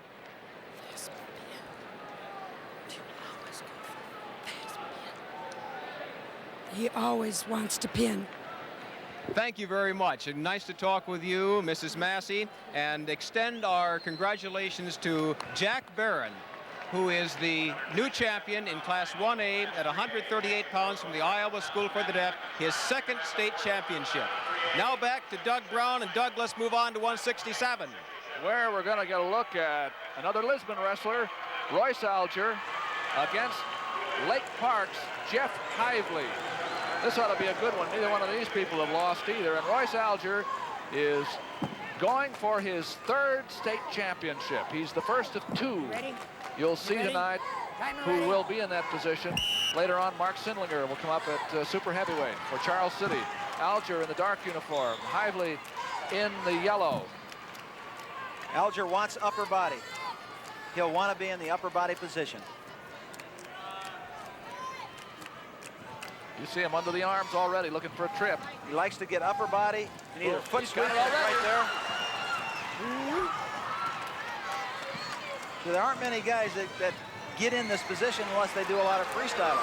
Now there's a freestyle tip too. He took Hively right over to his back for two. That's right. Open it up in a hurry. What do you think as a former college coach? This Alger is a prospect, right? It's a big-time prospect, yes, no question. Sometimes people say, well, he's won 3 titles, but maybe he's 1A, hasn't wrestled the competition. Not so here. Well, he's wrestled everybody. Let's take a look first up here at 2A. There's Daryl Yates against Chuck Martins. Yates of Glenwood against Martins of Cresco. And Roseland against Fleckenstein in the AAA. Marshalltown against Cedar Rapids, Washington. You're seeing Alger really put it to Hively already, 8-1. He's one of those athletes that, as I indicated, he's wrestled so many good wrestlers in the freestyle movement, it doesn't make any difference what class they're in. I mean, he's used to wrestling everybody, regardless of what class they are, because he gets into that kind of competition. He does some things that kids don't usually see. He likes to get under the arms, and then he likes an inside trip. In the center, gentlemen. Or a foot sweep. Now, most kids don't see that. Try to swing in, young man. Both of them. It's kind of overwhelming Jeff right now. Ready, gentlemen? So Jeff is going to try to get his head together here. Came out of Northwest Iowa. He's undefeated, 32-0. But he just about got thrown again. He's in the body lock, but this is more Alger's position than his, I'm sure. So it's one of those ones where he's a little hesitant. He might have had something had he gone ahead and gone with it. You can see it. He was also hesitant to go with that high crotch. Well, he got in there, but he didn't carry it on through. It's like, you know, I can't believe that it's there, so I back off right when it's there, and he had with a nice deep penetration on it. 8-2 is the score. Alger against Jeff Hively. Hively is in the yellow. He's back to the camera. Single A division, 167. And again, Alger's under the arms. You see Hively keeping his hips back. See, that's the end of that first period. Well, there's the end of the period. We're going to have more exciting wrestling up on Iowa Public Television. It's a USA against the USSR between members of the U.S. World Cup team and the Russian World team, and that's going to be on live on March 30th. We'll be taping it then for broadcast on March 31st, Thursday, 10:30 p.m. Next day coverage, and we'll probably have a strong Iowa flavor with a lot of Iowa standouts who participated in the World Cup trials earlier in March. And that's on Iowa Public Television on the 31st of next month, 31st of March at 10:30 p.m. on Thursday. You know, here he's back into what he likes. See, he took that inside trip. In under both arms, then an inside trip to get the leg. Now he's trying to use that as a leverage against the man. No takedown until he gets him to the mat with control. First he brings him out to the center, gets him in position, good lift, and puts him right through his back. Real nice hips on that. And the lift, you can't just pick a guy up. What you've got to do is get your hips in underneath, and that's why it came so easy for him.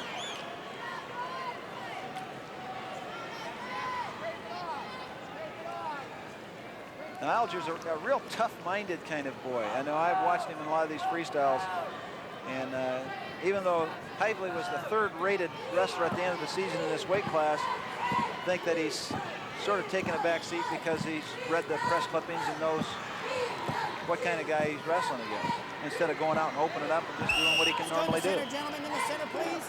12-3 is the score now.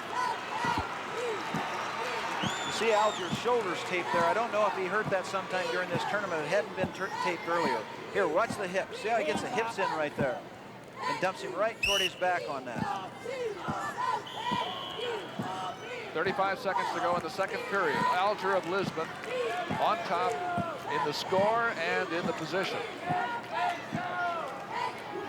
And even though he's in under the arms, he's up on his feet, so he's not isolated on his knees. That's one of the reasons why you can let a guy have a hold of something. He stays on his feet, and that makes him more agile, more mobile. Let's go on top. Let's go on top. Yeah, being on his feet right there let him step across. And as a result, it wasn't effective. Had he been on his knees, he might very well have been rolled through and to his back. We're at the end of the period now. Time, gentlemen. 4 minutes are gone. We have 2 more to go. The third period coming up. It's Alger 12 and Hively 3. There's Brad Smith. Brad's done a great job with this team. Sit still, please. People would have thought that after Baxter left there a couple of years ago, it might go down, but Brad's done a great job, brought them right to the top where they're accustomed to being there. They start him young there, too. The way they have to. Alger has the whizzer in, comes around front. He wants to throw right from here. Well, the guy's got him locked tight, but if he comes off, he might try to get the headlock. That one didn't work, and it's Hively's move. No points. Hively has a little bit of height on him. You can see he's about 5-6 inches taller. That leverage really took that away from Alger being able to use that move. Ready in there. Come on top, Red. Hively comes on top, and away they go with 1:40 to go in the period. Well, even with a 12-3 lead, this isn't where Alger wants to spend much time. You know, this is not a real favorable spot down on your belly, so he wants to get back up to his base, and then he'll want to try to get to his feet. He's got it. First of all, he's doing a wise thing here by saving the arm. Hively's really after that arm with a head lever. If you give it to him, you're really in trouble. Now that he's got the arm free, see, now he can get to his feet.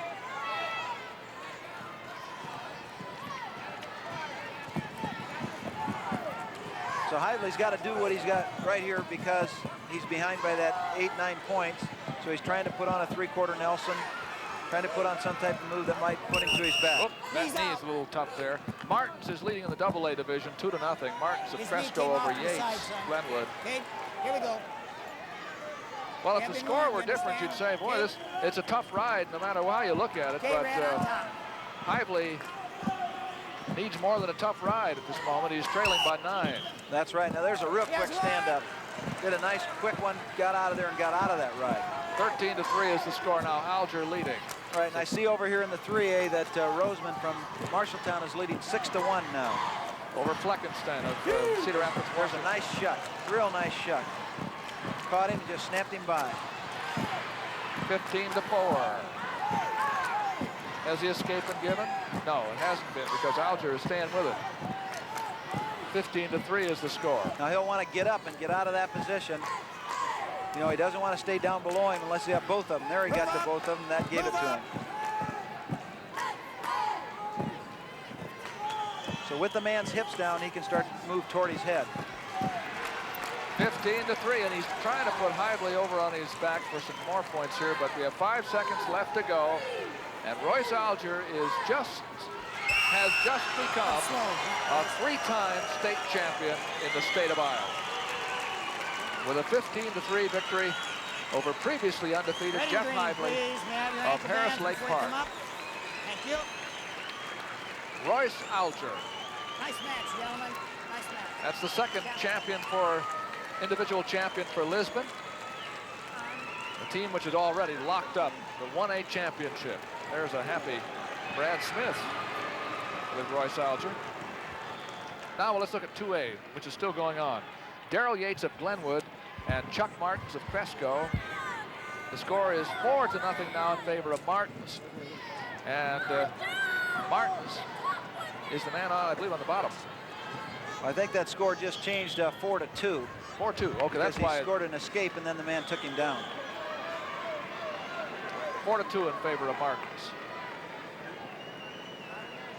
But it is true that Yates, who trails, is in the advantage position here with 42 seconds left to go. Well, Chuck Martins is a state champion from last year. Started off the year a little bit slow, but he's come on strong, and here he is back in the finals again.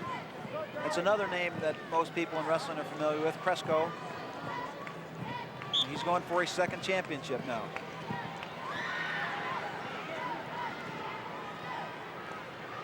He got to his feet, but he didn't quite have, his leg free there. He just kind of threw him off. That one didn't work out well for Yates, and it cost, I believe, 3 points. Yes, 3 points. Well, one of the reasons that was given right there is because when Martins went out of bounds, Yates' knees were in bounds. Then when Martins came back in bounds, Yates went out of bounds. So as long as the supporting parts of one man are in bounds, wrestling can continue.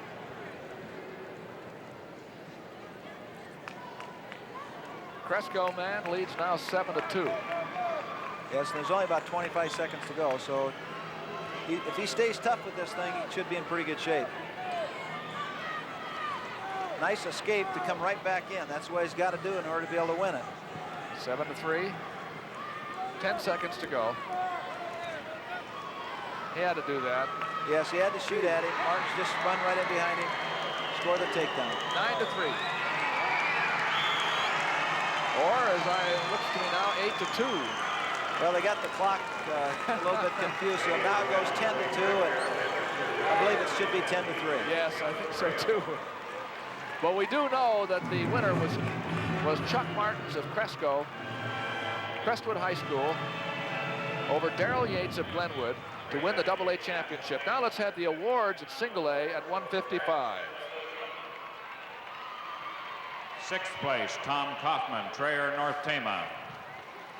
5th place, Roger Hobbs, Morning Sun. 4th place, Kirk Dinsdale, Monona MFL. 3rd place, Chris Stork, Anita. 2nd place, Dirk Cowan, Lorenz. And the 1A 155-pound champion from Lisbon, Dan Burgess.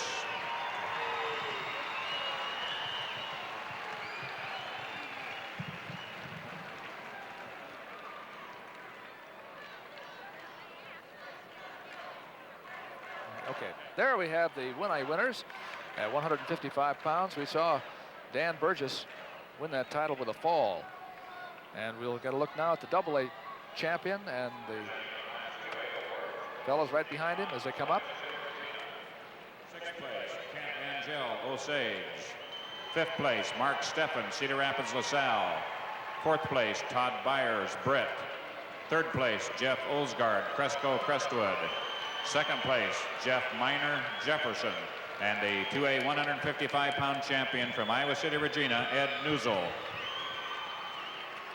Champion Ed Newsel. He's the one, well, he's the one that we were confused on. Yeah, that's right. We had him losing there for a short time. We had him winning, losing, and now winning for sure. That's right. We had some misinformation in that match. We can apologize to our people. Presenting the Class 3 now, awards, AAA winner, Dennis Getz of Waterloo, Columbus. 155 6th place, pounds. Randy Ewing, Fort Dodge. 5th place, Bill Whitters, Prairie Cedar Rapids. 4th place, Bill Peters, Newton. 3rd place, Scott Deviney, Muscatine. Second place, Mike Van Arsdale, Waterloo West. And the 3A 155-pound champion from Waterloo, Columbus, Bill Tate. Bill Tate, and now we're going to go down to Dick Trotter.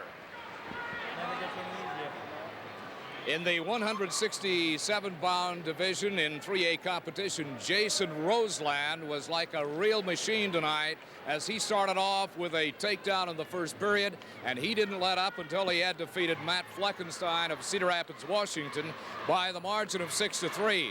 Roseland, shown here, gave up 2 penalty points on stalling in the last period, but by that time he had the mat safely tucked away. So tonight, your victor at 167 3A, Jason Roseland of Marshalltown.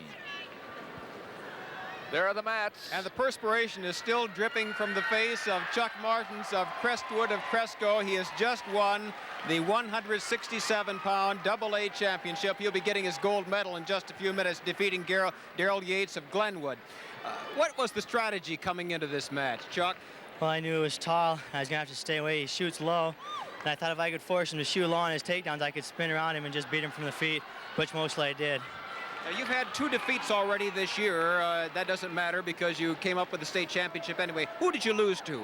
Oh, I lost to Dan Costigan from Turkey Valley. They were in our districts, but he went up to 85 because he didn't want to wrestle me. Then I lost in a tournament to Tim Stanley from Grundy Center, and then I beat him last night in the semifinals. So, do I hear that you in the districts took second? No, I took first. But the boy that beat me earlier this year didn't want to wrestle me again, so he went up to 85 for districts. I see, I understand. Where are you going next year? What are you going to do? I have no idea yet. I'm still debating what I want to do. Well, just revel in this gold medal right now. Congratulations. Okay, thank you. Chuck Martins of Crestwood of Cresco. Doug? We go to 185 pounds. In the 1A division, well, it's going to be the same 2 teams at each other in these next 2 matches because it's going to be a Hogue from North Tama of Traer against somebody from Durant in each one. And first of all, at 185 pounds, it's Joel Rolfs of Durant against Brian Hogue of North Tama of Traer. And there was a very, very fast start for Durant. Rolfs. 4-0 on a 4-point move.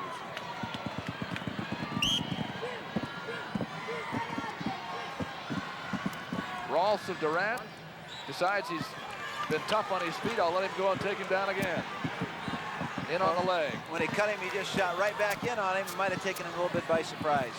There's the 2A matchup in the corner there. Roger Baker of Preston against Eric Willem of Clarion, another Clarion championship team. We'll keep an eye on that one for you. It's 6-1 in the match in the center mat. And in AAA, Dave Topes of Burlington will wrestle Jay Gunther of Lewis Central Council Bluffs. Well, Rolfs got off to a real fast start right here by wrestling aggressively. It's going to be up now to Brian to be able to get back in this match by starting some aggression on his own. These are unbeaten wrestlers, too. 53 matches between them without a loss. Obviously, they haven't met this year. Well, I know that Joe Rolfs has qualified for state once when their school was in a 2A, and now he's back in the finals at 1A. So he's accustomed to being here. Brian was 5th at 185 last year. On the edge. We'll come back to the center. Work the center now. Referee is Ross Larson. Has a microphone in his hip pocket. With that score 6-2, Doug, he's going to have to start to open up, with some offense. He can't hope to wait for some mistakes. He's going to have to generate offense on his own. And the boy from Durant is keeping him out of there, keeping him off balance by just faking. And then when he shot in deep this time, he was too close to the edge and didn't score the takedown. And out of bounds. 9 seconds to go in the first period. And Hogue made a shot, but Rolfs has cut him off with those underhooks. He's got him stopped. He hasn't been able to make a shot. There's the end of the period. Well, Joel Rolfs had a dislocated elbow last year. That's maybe one of the reasons why he didn't show quite as well. Did qualify for state, but did had a bad elbow and hasn't really been quite the same. He's a real intelligent student. He hasn't really been pressed in this tournament. He won his first match on a fall, then another 12-5, and his semifinal was 10-2 over Jason Roush at Tripola. Now, Hogue, the boy from North Tama, would like to keep him down the mat. He's a pretty good rider. He'd like to keep him down the mat and work on a head lever in this crotch series where he catches the arm and then tries to lift up, block, and then stack you over. He's pretty good with this kind of series on the mat. That's why Rolfs, I'm sure, wants to get up out of there. This is a tough spot to be in. Both arms tied up. Minute and a half to go. We've just used about 30 seconds of the second period. Go to center, man. And again, Hogue is tough on top, but he needs to be scoring points here. There's Chuck Rogers, who's had a successful career at Durant.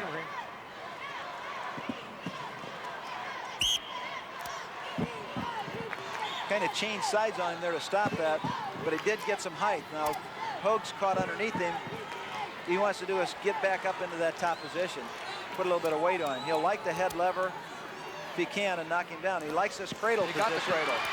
I don't know what he can do with it here. Let's see what the position is going to be. Well, part of the problem with that, part of the problem with that was that when he tried to catch it and spin through, he lost his arch. 8-2 now. All right, so he let him go because Joel Rolfs feels pretty comfortable on his feet. In Double A, Baker is leading Willem 7-1. Baker of Preston over Clarion. Now 9-1, I hear. Big moves down there by Roger Baker of Preston in a match that's taking place next to this one. As these guys get a little more fatigued, their penetrating shots aren't quite as deep. Now he's got into the position. Now if he can get upright, if he gets his body vertical, it gives him a little bit of an advantage. So you can't get drawn out away from his base. He's got to be able to stay in tight and in deep, and then get upright, cut across. There he tries to arch back into him. But Hogue has managed to stay over the top enough to keep him off so far. We have about 7 seconds left to go and counting down. 8-3 score. Dave Topes of Burlington is leading Jay Gunther 3-2 over in the AAA mat in the 4-2 now, with about a half a minute left in the second period there. 1 second, man. Stay there. Iowa High School Wrestling Championships, and it's the end of the second period. And here's what's happened in the 1A. It's Lisbon all the way. You're looking at a Durant wrestler out there, Joe Rolfs. His team is in second place. Hogue's going to want to get to his feet up here and then try to go to one of the standing roll actions because he doesn't like it down on the mat. You know, he wants to get into this position, and I'm sure that this is kind of a dangerous spot since that's what he likes to do. There was a warning given there. You've been warned for stalling, okay? Warning against Rolfs. Well, it's the man in the rear position's responsibility to take his opponent to the mat. Again, that stand-up position. He wants to get up here now. He's got some roll action. See, Rolfs wisely just cuts him loose so he doesn't possibly get reversed to his back. 8-4 now, a 4-point lead for Rolfs. Nice duck under, carried his hips in well, got his body in underneath as well as his head. But the question is, can he avoid going out of bounds? And he can't. So no points there, 8-4 with a minute and a half left. There's a little fatigue involved right now, Doug. Looks that way to me too. Starts to enter in here. But he did hit in deep. Now see, he stopped right there, got extended out away and stopped out in front of him. This is not a real favorable spot. Hogue trying to come around, spin around, and he couldn't quite do it. Well, he got there, he just didn't quite react fast enough. Couldn't believe where he was. That's right. I don't believe he thought he was going to get that much of it. 14-2, Baker leads over Willem over on Double A now. Now Rolfs. They both look a little tired to me here. That's right, they are. That score we had over there in AAA now, Toops, is 4-3 instead of 4-2 from Burlington. Less than 50 seconds to go in this match. Rolfs of Durant, Brian Hogue of North Tama of Traer. We'll see twin brother of Brian Hogue up next against another Durant wrestler at heavyweight. Best thing Rolfs can do right now is to keep on the offense so he doesn't get called for stalling. Too late. No. Thought maybe that might be it there, but it wasn't. It was a stalemate. This is what could hurt him if he gets thrown. So what he wants to do now is don't give him a lot of pressure. There he countered it wisely and took him down. 10-4, and an escape makes it 10-5. And Rolfs is in.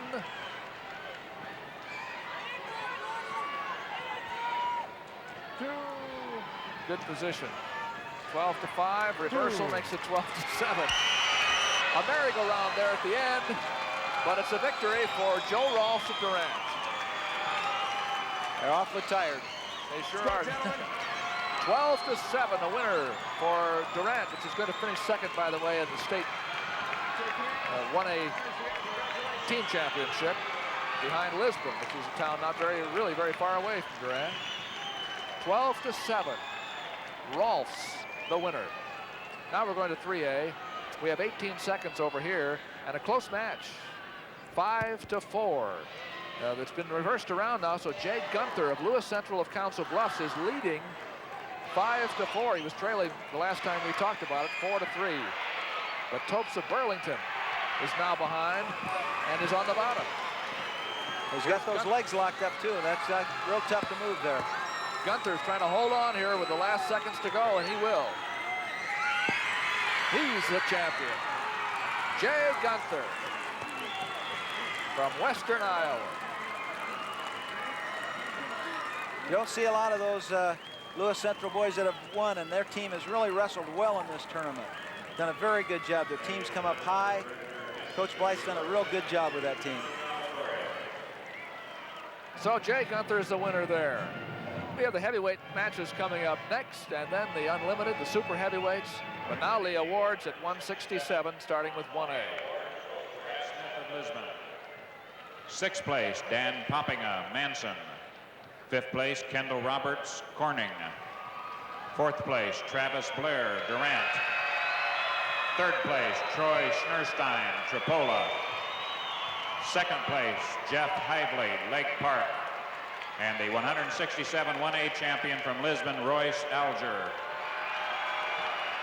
Knew it all the time, didn't he? 3 times he's been on that top rung.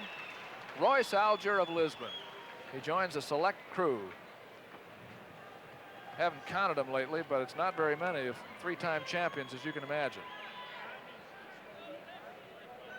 Up come the AA winners, the top 6 places. Presenting the Class 2A 167. awards, Coach Jerome Haruska of Cresco. 6th place, Todd Lappy, Algona. 5th place, Mark Modlin, Norwalk. 4th place, Tony Hillpiper, Eagle Grove. 3rd place, Tim Stanley, Grundy Center. 2nd place, Darrell Yates, Glenwood. And the 2A 167-pound champion from Cresco, Chuck Martins. Chuck Martins. We were counting up the 3-time winners. There are now 29. And that makes 30, as a matter of fact. As Royce Alger goes up there, and there have been 5 4-time champions. This is the first time, the last 4 years, we've had a 4-time champion each year. Hasn't that? It's an unusual situation. That's right. We've got a couple of freshmen that have won it now. And Class 3A awards, so they're on their way to try to be a 4-timers themselves. 6th place, Fred Stratton, Muscatine. 5th place, Nate Story, Council Bluffs AL. 4th place, Jerry Wilkerson, Charles City. 3rd place, Mike Llewellyn, Cedar Falls. 2nd place, Matt Fleckenstein, Cedar Rapids, Washington. And the 3A 167-pound champion from Marshalltown, Jason Roseland. Jason Roseland of Marshalltown. Here's a floor report from Dick Trotter. Jay Gunther of Council Bluffs Lewis Central only led in the last 5 seconds of the match. Make that the last 55 seconds when he finally took the lead over Dave Toops of Burlington and became the 185-pound Class 3A state champion, shown here embracing his coach. Jay Gunther didn't lead until just 55 seconds remaining in that match. Your new state champion from Lewis Central, Council Bluffs. Now, Dean. Well, in contrast to that last-minute win that Dick just told you about, Roger Baker led all the way. In fact, he just plain dominated Eric William of Clarion. Roger Baker of Creston is the new champion at 185 in AA. He scored 5 points in the first period, 9 more points in the second period, and then piled up a total of 20 points. Total for the entire match, 20-2. Roger Baker of Creston, an 18-year-old senior, had a perfect record coming in here tonight, 29-0. He leaves 30-0, and he's going to be going home to Creston with a gold medal. He was 6th here in 1982 at 185. He came on with a vengeance tonight and won that gold. And another fellow who won gold, in fact, a 3rd gold for you, isn't that, Royce? Royce Alger of Lisbon, 3rd gold medal. Yeah. Has it always been at 167? No, I went down here my freshman year, and I got beat by the state champion in overtime at 112. Then I went on my sophomore year, excuse me, at 126 and won it. Sure. And you go ahead and cough, and I'll ask you another question, and that is, how do you psych yourself up for a match? How do you psych yourself up? Well, I just think that my opponent couldn't have worked as hard as I've had for this, because I really wanted it, and I just feel that, you know, it's rightfully mine. Well, what I was really getting at is, after 3 state championships, in fact 2 and then a 3rd tonight, isn't it awfully easy to get a little complacent? Yeah.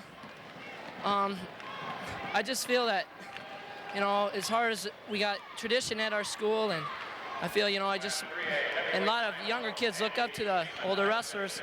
I just feel, you know, like it's my duty just to carry on the tradition. They never get any easier, do they, Royce? Royce Alger, 3-time state champion from Lisbon, Iowa. And 185 is next. Let's go back to Doug Brown. Well, it's the heavyweights next here. We have Ryan Hogue of North Tama Traer. We saw his twin brother up here just a moment ago. And here's another Durant wrestler against him, Myron Kepi, 30-1. And Hogue is in the red. Kepi of Durant, who has some trouble with his knee a little bit, went off the edge of the mat, and he's limping a bit. He apparently has got some kind of a leg strain. The way it's wrapped, it looks as if it might be a muscle or something. Kepi's been here before. He was a state champion last year, so he knows what he's got to do. He's had a real strong season. And I would anticipate that he knows more about this maybe than Hogue does from North Tama. That doesn't mean that he will win it. Up in the corner, you see the 2A. That's going to be Scott Miller of Wapsie Valley at Fairbank. And Don Salyers of Central DeWitt. And at 3A is Andy Heyman of Iowa City High and Matt Burbach of Dubuque Wallet. We'll be following those two. In fact, Myron Kepi has a split with Burbach, the young man that's in the 3A finals. Oh. So this year he's beaten that man as well as lost to him.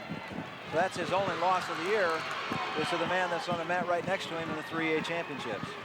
Hogue managed to fight off the threat that we just saw. But there's no score here. Well, I'll tell you what, the AAA match just ended in a fall with Matt Burbach. Yeah, he caught him quick.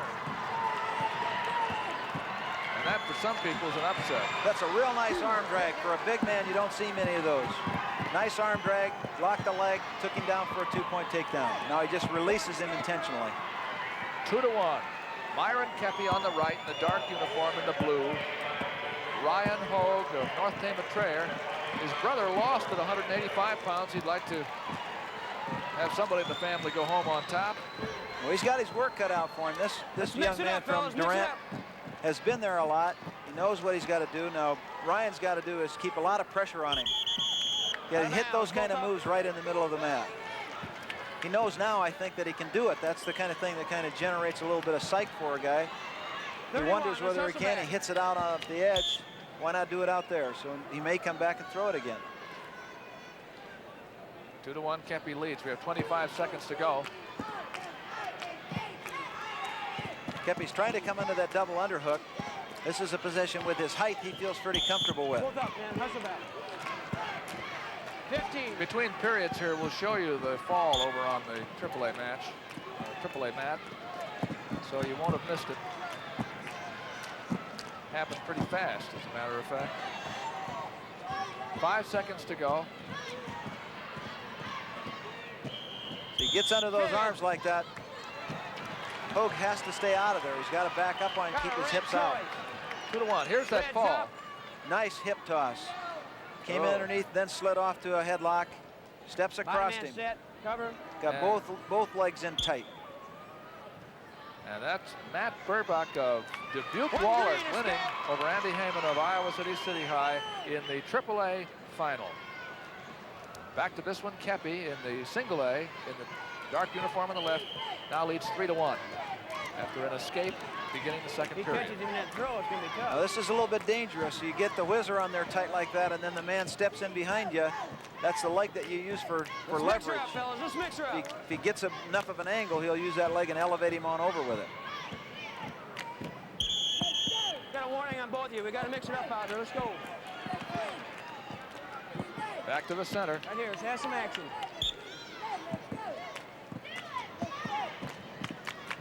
Kepi's forcing him into a position that he wants to be into, otherwise he's not going to do anything. Of course, he has the lead in the match. Now here's where he likes to be. Under both arms, using his height. That's how you get penalized. That's a stalling point. That's right, Hogue. You can't back up like that. You can't put your head in and block. So now he's back. He can't try to come into him to avoid the stalling. But Kepi got under the arm again. Well, Kepi has, Hogue has his head in Kepi's chest. He's not able to get the double underhook. He's moved over on the arm. He might try something different, a different kind of a throw here. Doesn't really have to make anything careless right now. He's probably, being a state champion and being experienced, I would imagine that he's got enough of a position in his mind that he isn't going to make any mistakes, and the other guy's going to have to do most of the wrestling. Hogue comes in there with his head down like a bull. Oh, he's got that head to block, and probably get it again. There it was. Now that's 5-1 with about 28 seconds to go. So you're kind of back to the Academy Award again, Doug. You know, which guy's got it? Now he's got in deep. Kepi's height's keeping him off. He didn't quite have that range in order to be able to use that leverage.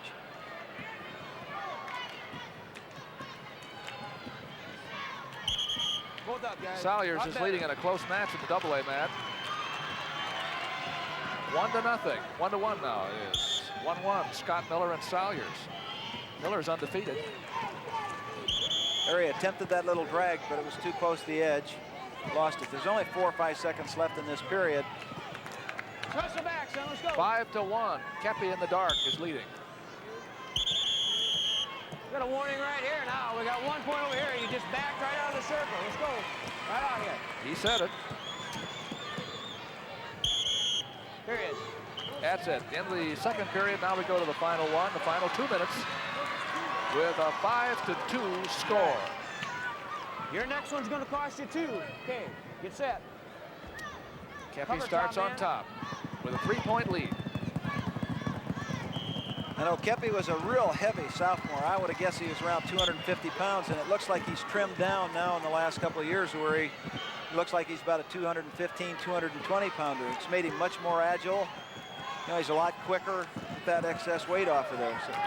Putting a lot of weight, though, right now on Ryan Hogue. He has him flattened out and working on the bar arm in the back if he can make it. If you put your weight on a man properly, it's like you're trying to drive a spike through him, and you actually weigh much more than whatever your weight is because you're concentrating and centering on one spot. Series, man. Let's go. Now Hogue has managed to get to his base.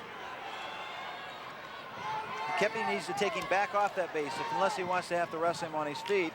You know, he can knock him down again. What Hogue wants to do is get his hips out away from him. Since he's got his head buried down in the mat, he wants to take his hips out away. What do you think, Larry? There you just heard the referee. One referee asked the other one, what do you think? Yeah, it's the, because he's trying to determine it. Well, one of these guys stalling. We're going to find out. A warning down here. We got 2 points right there. 2 points. That's against the man in red, Ryan Hogue, who now has dropped to a 5-point deficit, 7-2. Let's go. They made up their mind. Yeah, that's what you heard him say, though. What do you think? It wasn't like, what do you think of the match? It's what do you think is somebody stalling? Give me your advice. Give me your opinion. 50 seconds to go.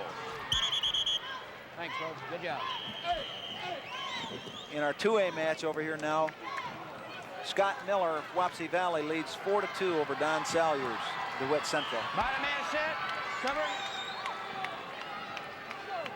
Kepi comes back on top for the last 47 seconds.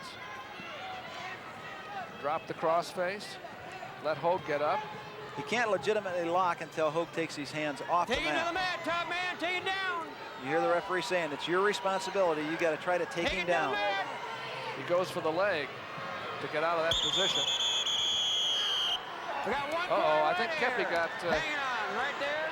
hit in the face there. And that, You ready to go? I don't know whether he wants any timeout or not. Yes, I think he will. You ready to go? You need time. So here he's got his leg up. See, he picks it up like this, and he's swinging around. Now he sets out and spins him back around. And it was the foot coming out that caught him under the chin. He didn't want any timeout. He said, I'll go right back at it again. We have 24 seconds to go. Now fatigue is again a factor. 23, man. Let's He's go. kind of in the driver's seat. Unless he gets thrown, he's in pretty good shape. He's in the position that he likes under the arms. All you got to do is just watch his pressure here and not get thrown over. 7-3 is the score in favor of Kepi. The 2A match is in overtime. So we'll probably have a chance to look at some of that in just a little bit here between Miller and Salyers. The AAA match ended in a hurry with a fall for Burbach. 5 seconds to go and a 4-point lead. There's an attempted throw by Hogue, and it ends badly, but then there wasn't really much of an opportunity to do anything else. And he did what he had to do. 9-3 is the final score in favor of Myron Kepi, On the whistles, it hit the man. who is a champion for the second time. Kepi of Durant over Ryan Hogue of North Tama, Traer, Iowa.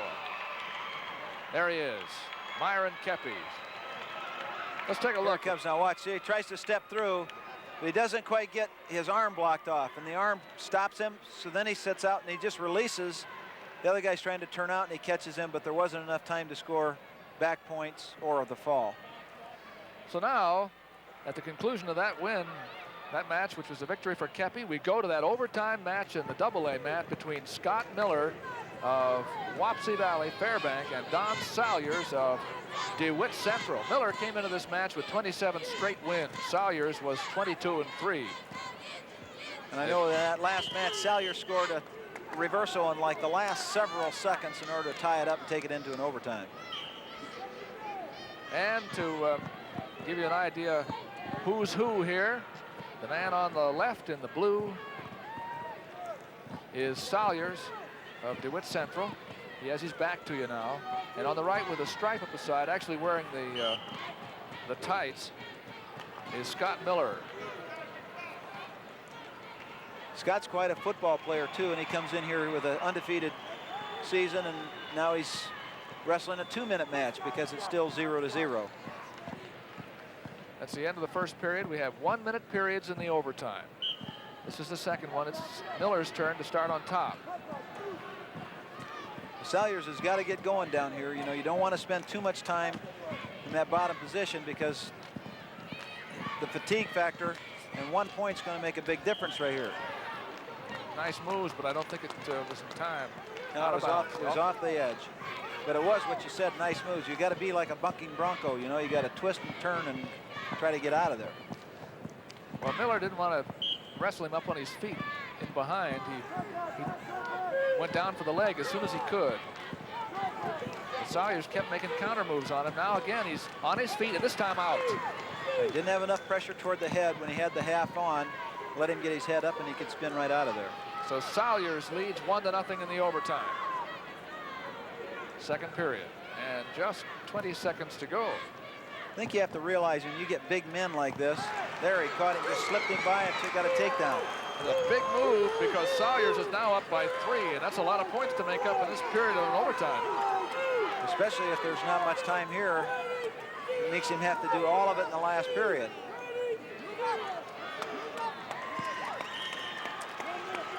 And that's what's going to happen. There's the end of the second overtime period. Salyers with an escape and a takedown, has gone up 3-0. Let's look at that again. There he just kind of slipped off, and you saw the takedown where he came in behind him. I was going to mention that when you get big guys like this, in overtime is especially tough because they usually don't have a lot of workout partners. So they get a little more tired because they haven't had a lot of guys to wrestle with all the time. And here you see Miller stand up, just keep turning and score the escape. Well, now he needs a takedown to tie with 48 seconds to go. And if he gets a takedown, we're going to be back in that same situation we were back there at 155. For his criteria. It was important for him to get out early. Now he has more time to work on his feet. But Salyers, who has his back to you, he's now on the right, has to stay active in this position. So he came a little bit too far away and didn't quite carry his hips in. Now there Miller he gets the turn. Made it look easy that time. He at least got the first part of the move. He got in, he got the corner turn, but the other man started to limp leg and step out away from him. That's something that he didn't expect, so it left him way behind him. That will not score. It's out of bounds, and there are only 11 seconds to go.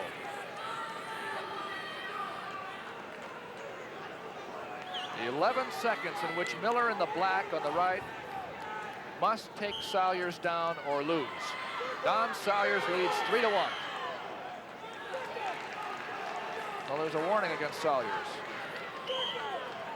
There's the shot. There's that Can low he do it, though? It's not enough time. Not enough time. There it is. Salyers is the winner. Looks like the coaches are happier than the athlete, doesn't it? Well, they're not as tired as he is. That's true. The winner is Don Salyers of DeWitt Central over Wapsie Valley's Scott Miller. In the heavyweight class, up come the award winners of the 185-pound 1A division.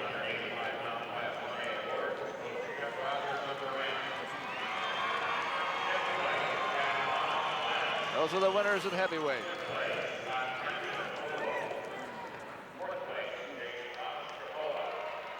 A happy winner. This is the 1A division 185. Second place, Brian Hogue, Traer, North Tama. And the 185-pound 1A champion from Durant, Joe Ross.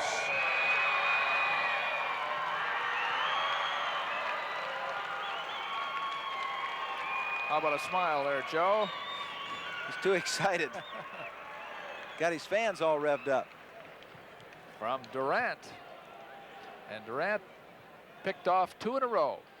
Here, 185 and heavyweight. Presenting the Class 2A awards, Coach Dan Steffens of Creston. 6th place, Pat McFarland, Norwalk. 5th place, David Howell, Washington. 4th place, Todd Colander, Huxley Ballard.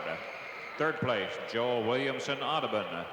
2nd place, Eric Williams, Clarion. And the 185-pound 2A champion from Creston, Roger Baker. He had a big win, 14-2.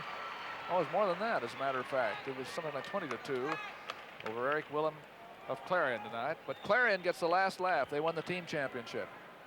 Something that was unexpected coming in. They really wrestled well as a team. That young man might have been significant. He was 4th in their conference at 67. Coach Dick Bleth of Lewis Central, Council Bluffs. 6th place, Chris Clark, Indianola. 5th place, Rob Kinney, Iowa City, City High. 4th place, Dave Williams, Charles City. 3rd place, Mark Pratt, Marshalltown.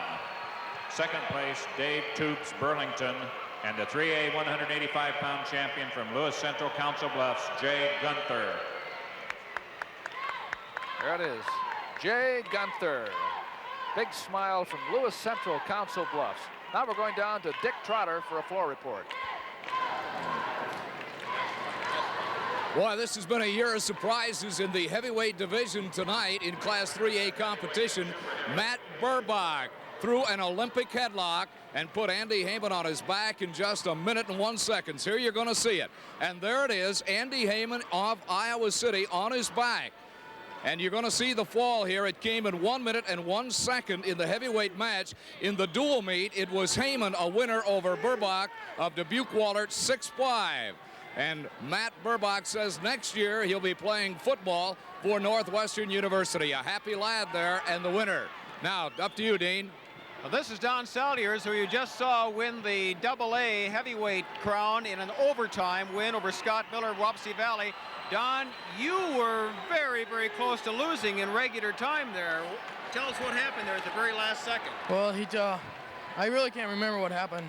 Well, you scored a reversal, and you pulled up with a tie there, and then in the overtime, what was your strategy? Yeah, I knew he was tiring a lot, just to sort of push him harder, push him as hard as I could so he'd tire out more, and then I'd go after him harder in the third period yet, and it worked. Congratulations. Back to you, Doug. Well, I'll tell you, when you go in those overtime matches, sometimes you don't remember what happened at all. We'll show him the tape tomorrow sometime, and you'll be happy to see it. We go to the unlimited class. All the wrestlers in this weight are over 220 pounds. And we're watching the AAAs. We get to pick one out here. We'll watch Mark Sindlinger, who is going for his third straight championship. He's wrestling Lee Schoen of Fort Dodge. Now, they're both wearing black, but you can tell Sindlinger because he's wearing the leggings on the right. The black tights. And boom, he's in on a double leg quick. Schoen manages to fight it off. Sindlinger, who has already signed a letter of intent to go to the University of Iowa to play football and possibly wrestle too. That's Sindlinger. The first takedown, he leads 2-0. Up in 1A in the corner there, you see Doran Montgomery of Lisbon against Scott Silverstein of East Buchanan. And in the AAA, in the AA division, John Nielsen of Lake Mills is wrestling undefeated Darren Chip of Carlisle. Oh, here is Sindlinger already. Locked up a tight cradle on that, got him to his back for 2 back points. Well, we were figuring this out a little while ago about how long Sindlinger has actually had to wrestle in this tournament. He won a 30-second fall, a 31-second fall, and then a fall that took him, he had to wait around a while, 1:23. He's a young lad that won that National Federation Championships in Iowa City last summer as well as a couple of these other boys. So he's experienced against all kinds of people. He likes this. He likes to get you up and then foot sweep you. Like that. You go down, you're on your back, and he's a heck of a pinner.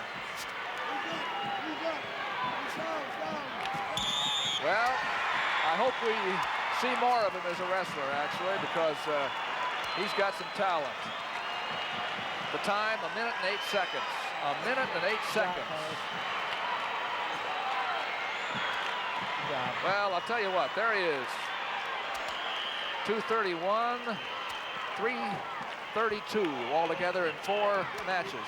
Say, how could you tell how good this man is? You don't get to see him long enough to know if he's any good. There's how big he is. He's carrying his coach around. That's Jim Miller. Mark Sindlinger of Charles City finishes an undefeated senior year with his 3rd championship. Let's look at it again. Watch this sweep. See how he catches the leg, blocks it. And what he does so well is he's got all of his weight right up into the man's face. Not hanging a chest over, he's right up on top of him. And you'll see the referee call it right there with 1:08 gone. Now let's go to 1A, where we have a tussle here between Doran Montgomery in the red, who's on the bottom there, and Scott Silverstein of East Buchanan. Yeah, we're going into the 2nd period right now, and Silverstein's leading. 2-0. And Nielsen ended Darren Chip's undefeated year in AA. John Nielsen of Lake Mills won a fall over Darren Chip of Carlisle. There's a nice switch by Silverstein. Did a nice inside switch and came out for the escape. He leads 3-0. Lisbon has crowned 2 champions. As a team championship, all locked up. They had it won before they ever showed up in the arena tonight. Well, in fact, they've won more than that. They 3 champions already, because Dean Happel was also a champion earlier. That's a position that the official determines as neither man's making much improvement, so he calls it a stalemate. But it won't be that much. Again, they probably would call one of those guys for stalling, saying, let's get going. We have 1:08 to go. Warning both ways. Referee Dwight Spangler.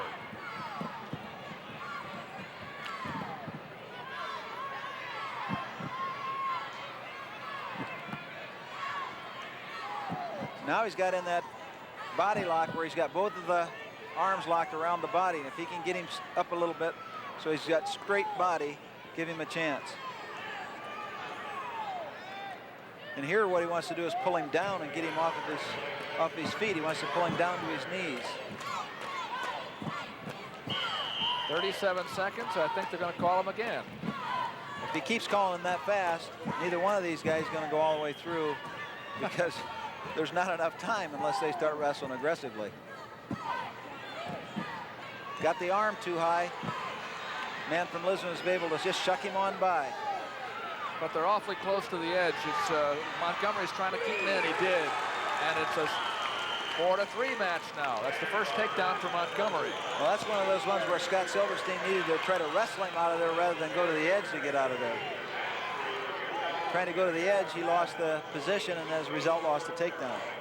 18 seconds to wrestle in the second period. Montgomery on the top. Goes to the tight waist of the arm. He can't keep Silverstein from sitting out and turning in. He comes around. Done a real nice job there. He's got in behind and picked the ankle up. So he scored not only an escape, but a reversal, I believe. Right, 7-3. So it was an escape and a takedown. 7-3 in favor of Silverstein. It tightened up there, 4-3, and Montgomery let it get away from him. That's the end of the period. Second period over, third period yet to come. This is the last match of this tournament. Unless we worked our way up to an overtime situation, the last period of the wrestling season in the Iowa high schools this year. Here you see the official cautioning the top man because he started prior to the whistle. Bottom man has to get down and get set. Then the top man assumes a position. He can't move prior to the whistle or he gets cautioned. He's kind of letting him get to his feet. 7-4 now as Montgomery comes out. He has 3 points to make up. This Montgomery is a scrapper. He's not a real big heavyweight, but he scraps real hard. And this score is far from too far out of his range. And he can make up these points if he just gets started.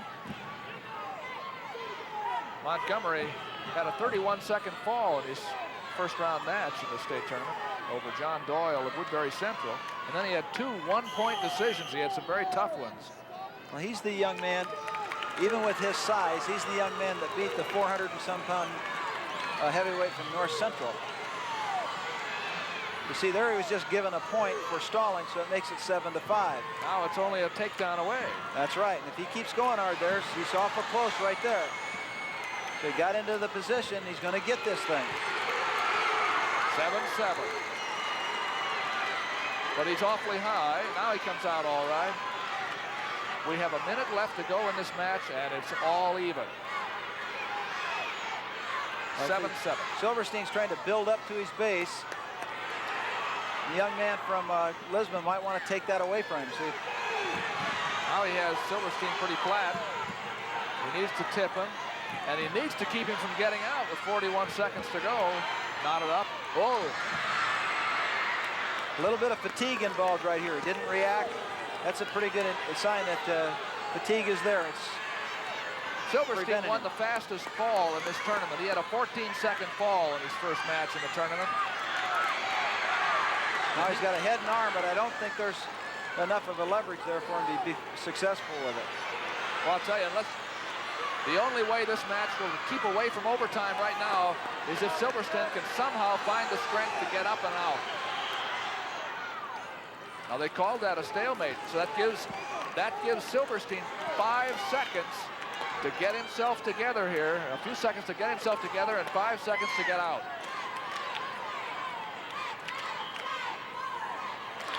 He's been successful with that maneuver in the past. Not this time. Not this time. Didn't get the hands broken. So it's an overtime. Well, what we said might happen, but I didn't really think would happen, did happen. Well, it looked at the time like he had a big lead, but he's aggressive, and he stayed after him. And the other guy, Silverstein, started slowing down a little bit. Well, there's As we said earlier, there's another exciting wrestling event coming up here on Iowa Public Television. It's a USA-USSR showdown between members of the World Cup teams. The Russian World Team will be over here. We'll see them on March 30th in Cedar Rapids. We'll have public television coverage, one-day delay at 10:30 p.m. the next night, Thursday, March 31st. It should have an Iowa flavor, too. There's a lot of past and present University of Iowa wrestlers, among other people. Dan Gable and Jay Robinson will be the coaches, all participants in the World Cup trials earlier in March. So to enjoy the top wrestlers in the world, not just the state of Iowa or the United States, top wrestlers in the world join Iowa Public Television for the USA against USSR on Thursday, March 31st at 10:30 p.m. Here we go. The overtime, 1-minute period, followed by another 1-minute period, followed by a third 1-minute period. Barring a fall, Montgomery in the red behind you, but he's back to you, is the Lisbon youngster, Scott Silverstein of East Buchanan, just got taken down. Well, there was a lot of fatigue in the end of that match. You saw Silverstein kind of run out of gas at the end of that last match. And 1-minute rest may recoup you for about a minute, but believe me, once you're out, there isn't any way you can recruit even with a minute. You're just not accustomed to it. Now Montgomery on top, trying to keep Silverstein from standing up. Silverstein hasn't had an effective move since the second period, and he's just about to get pinned here unless he can get out of that half.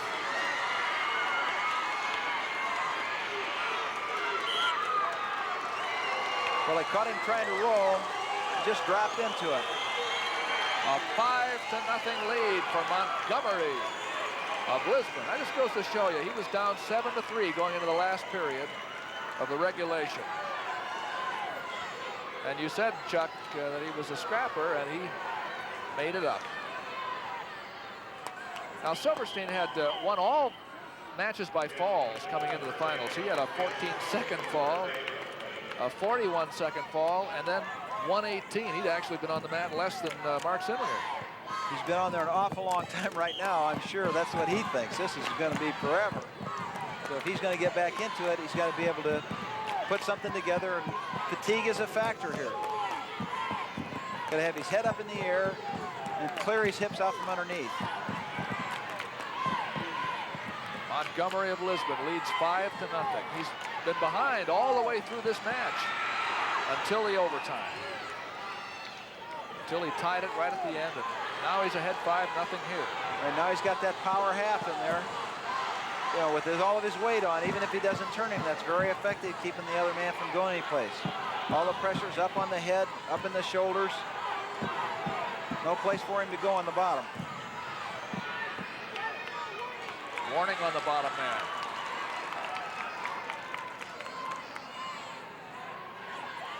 Montgomery's been very active in this overtime period. He's in pretty good shape.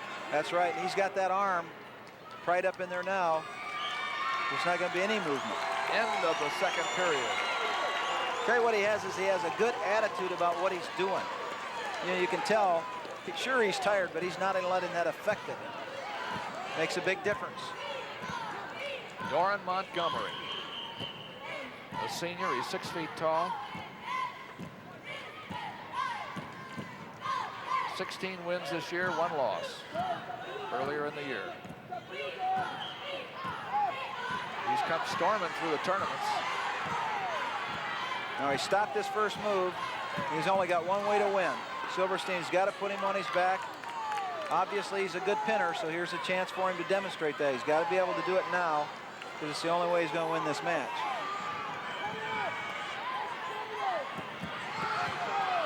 It looks like he might have a cradle locked up.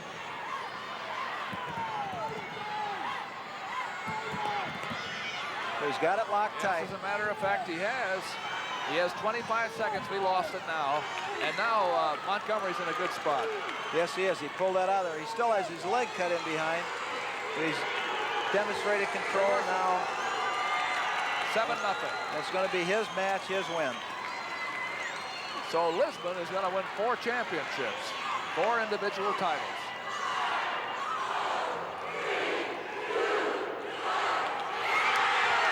And there it is. An overtime overtime match in the unlimited division. And it goes to Doran Montgomery of Lisbon. 7-7 in regulation time. He came back in the third period from 4 points down and then won it 7-0 in the overtime over Scott Silverstein of East Buchanan. Now we're going to the awards ceremonies for the heavyweight wrestlers, beginning with 1A. Sixth place, Brian Murdoch, Corning. Fifth place, Dan Blackburn, Tabor Fremont Mills. Fourth place, Tom Dieleman, Lenox. Third place, Doug Embray, Twin Cedars Bussey. Second place, Ryan Hogue, Traer, North Tama. And first place from Durant, Byron Kepi.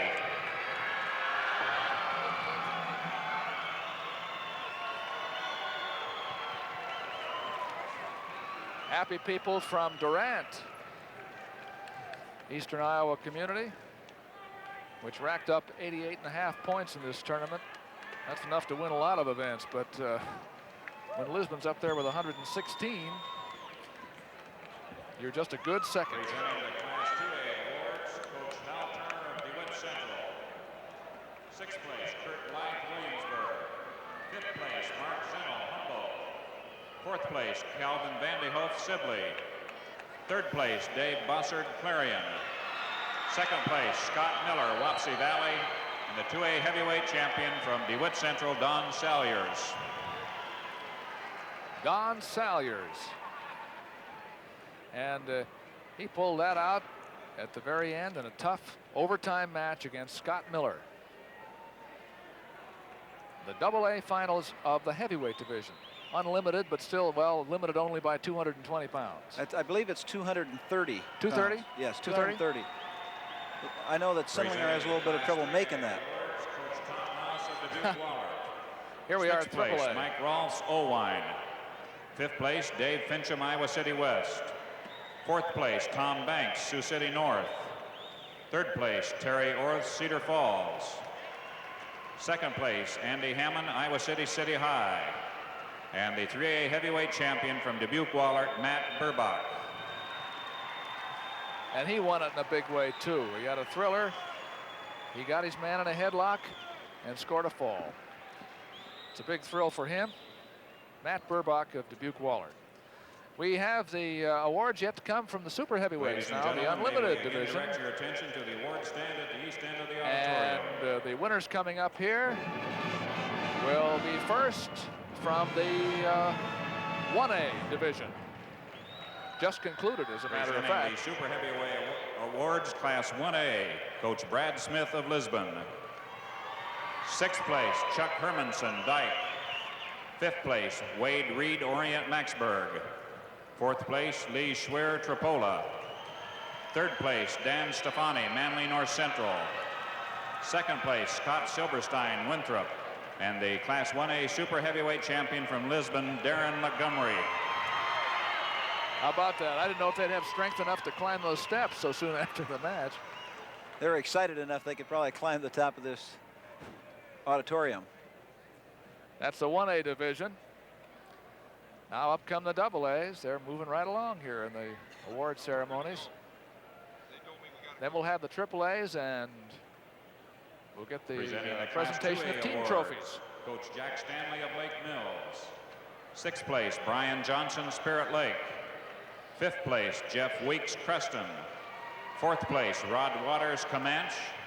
Third place, Eric Halverson. Second place, Darren Chip, Carlisle. And the 2A super heavyweight champion from Lake Mills, John Nielsen. John Nielsen of Lake Mills, who won a fall, and he defeated Darren Chip, who had gone into the final match undefeated. Chip of Carlisle. Lake Mills has had a couple of real outstanding heavyweights. One of them was a wrestler, went on down to Iowa State, played football. So they're accustomed to big men up there. Now we're coming up to AAA division. Super heavyweight awards. Assistant coach Kevin Kurth of Charles City. Sixth place, Tim Wire, Davenport West. Fifth place, Darren Lovell, Keokuk.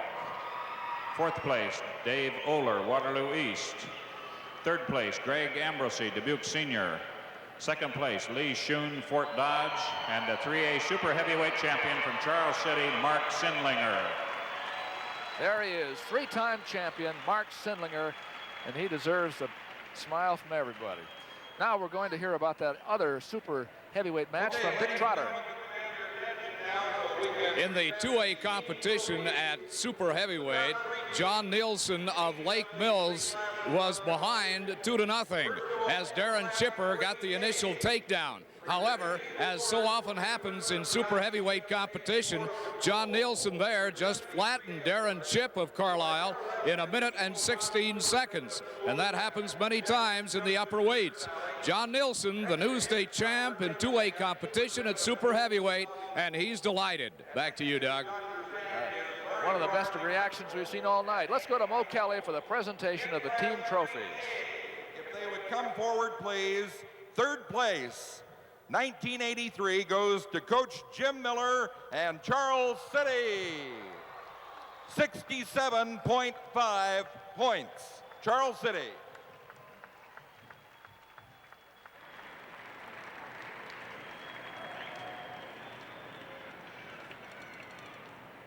And in Class 3A, second place with 76 points, Coach Don Miller and Fort Dodge.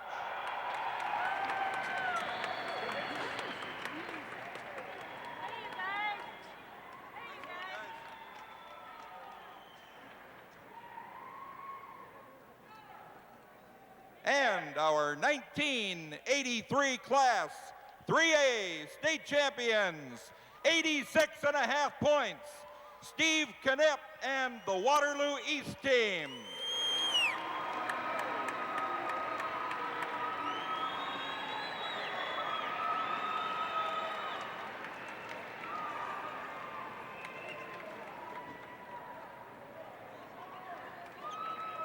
Okay, turning now to Class 2A to present these awards.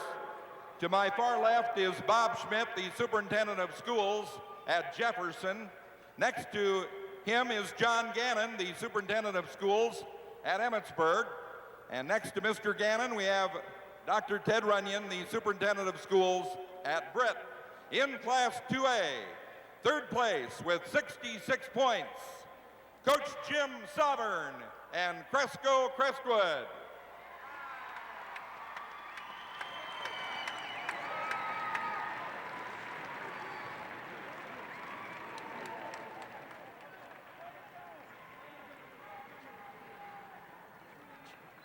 Second place in Class 2A with 67 points, Coach Bill Andrew and Osage.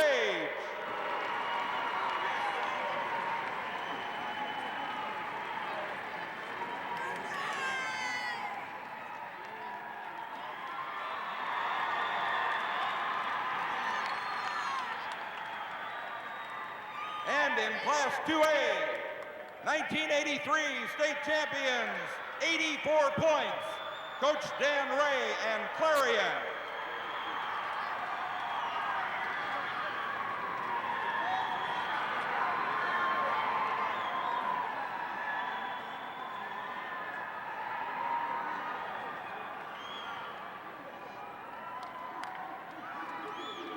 Would ask the fans' cooperation in not coming on the mat. Fans, please stay off the mats. In Class 1A to present the trophies, we have the superintendent of schools at Centerville, Jack Honchell, to my left. In the middle is Dr. Jim Mitchell, representing the Department of Public Instruction from Des Moines. And to my far left is Roland Dyer, the athletic director at Atlantic. In Class 1A, third place, 75 points, Coach John Vanderweerd and Harris Lake Park.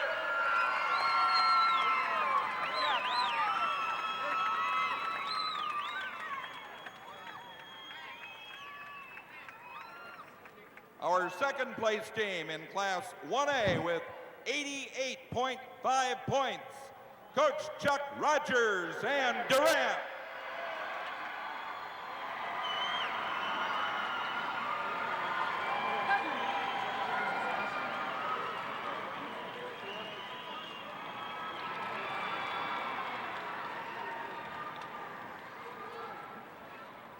and our 1983 Class 1A state champions, 116 points, Coach Brad Smith and Lisbon.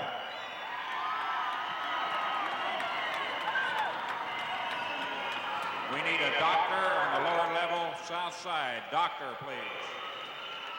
And those are the champions from Lisbon. One of the three teams that won first places here in the three categories. Let's take a look again as you see the mats out here and the people about with it. Glance at the final standings all the way down to 6th place in the 1A. Lisbon won it as expected, Chuck. And Durant came through with a strong 2nd place, 88.5 points. You see in AA, though, Clarion was, you say, something of a surprise. Well, I think they were a surprise to other people. Osage had been favored. They'd been leading all year long. They'd had wins over Cresco, wins over Charles City, and they come into the tournament, and Clarion gets a real big move out of their 185-pounder. That puts them in there. And Fort Dodge had 76 points at the end of the semis, couldn't score in the finals. Waterloo East did, and they won 86.5 to 76. A strong showing for the youngsters from Waterloo East. You said 2 years ago they didn't win a team duel. I'm not too sure that it was. I may be inaccurate in that, but they were having a lot of trouble. They got some of these young guys that came in and did a good job for them. Win the state championship a couple years later. Well, don't forget, we have more wrestling coming up in a month when Iowa Public Television will present the USA-USSR wrestling duel from Cedar Rapids with both countries' Olympic hopefuls, and that's on Thursday, March 31st at 10:30 p.m. We hope you plan to watch. And now for Chuck Patton, Dean Borg, Dick Trotter, I'm Doug Brown, and good night for Iowa Public Television.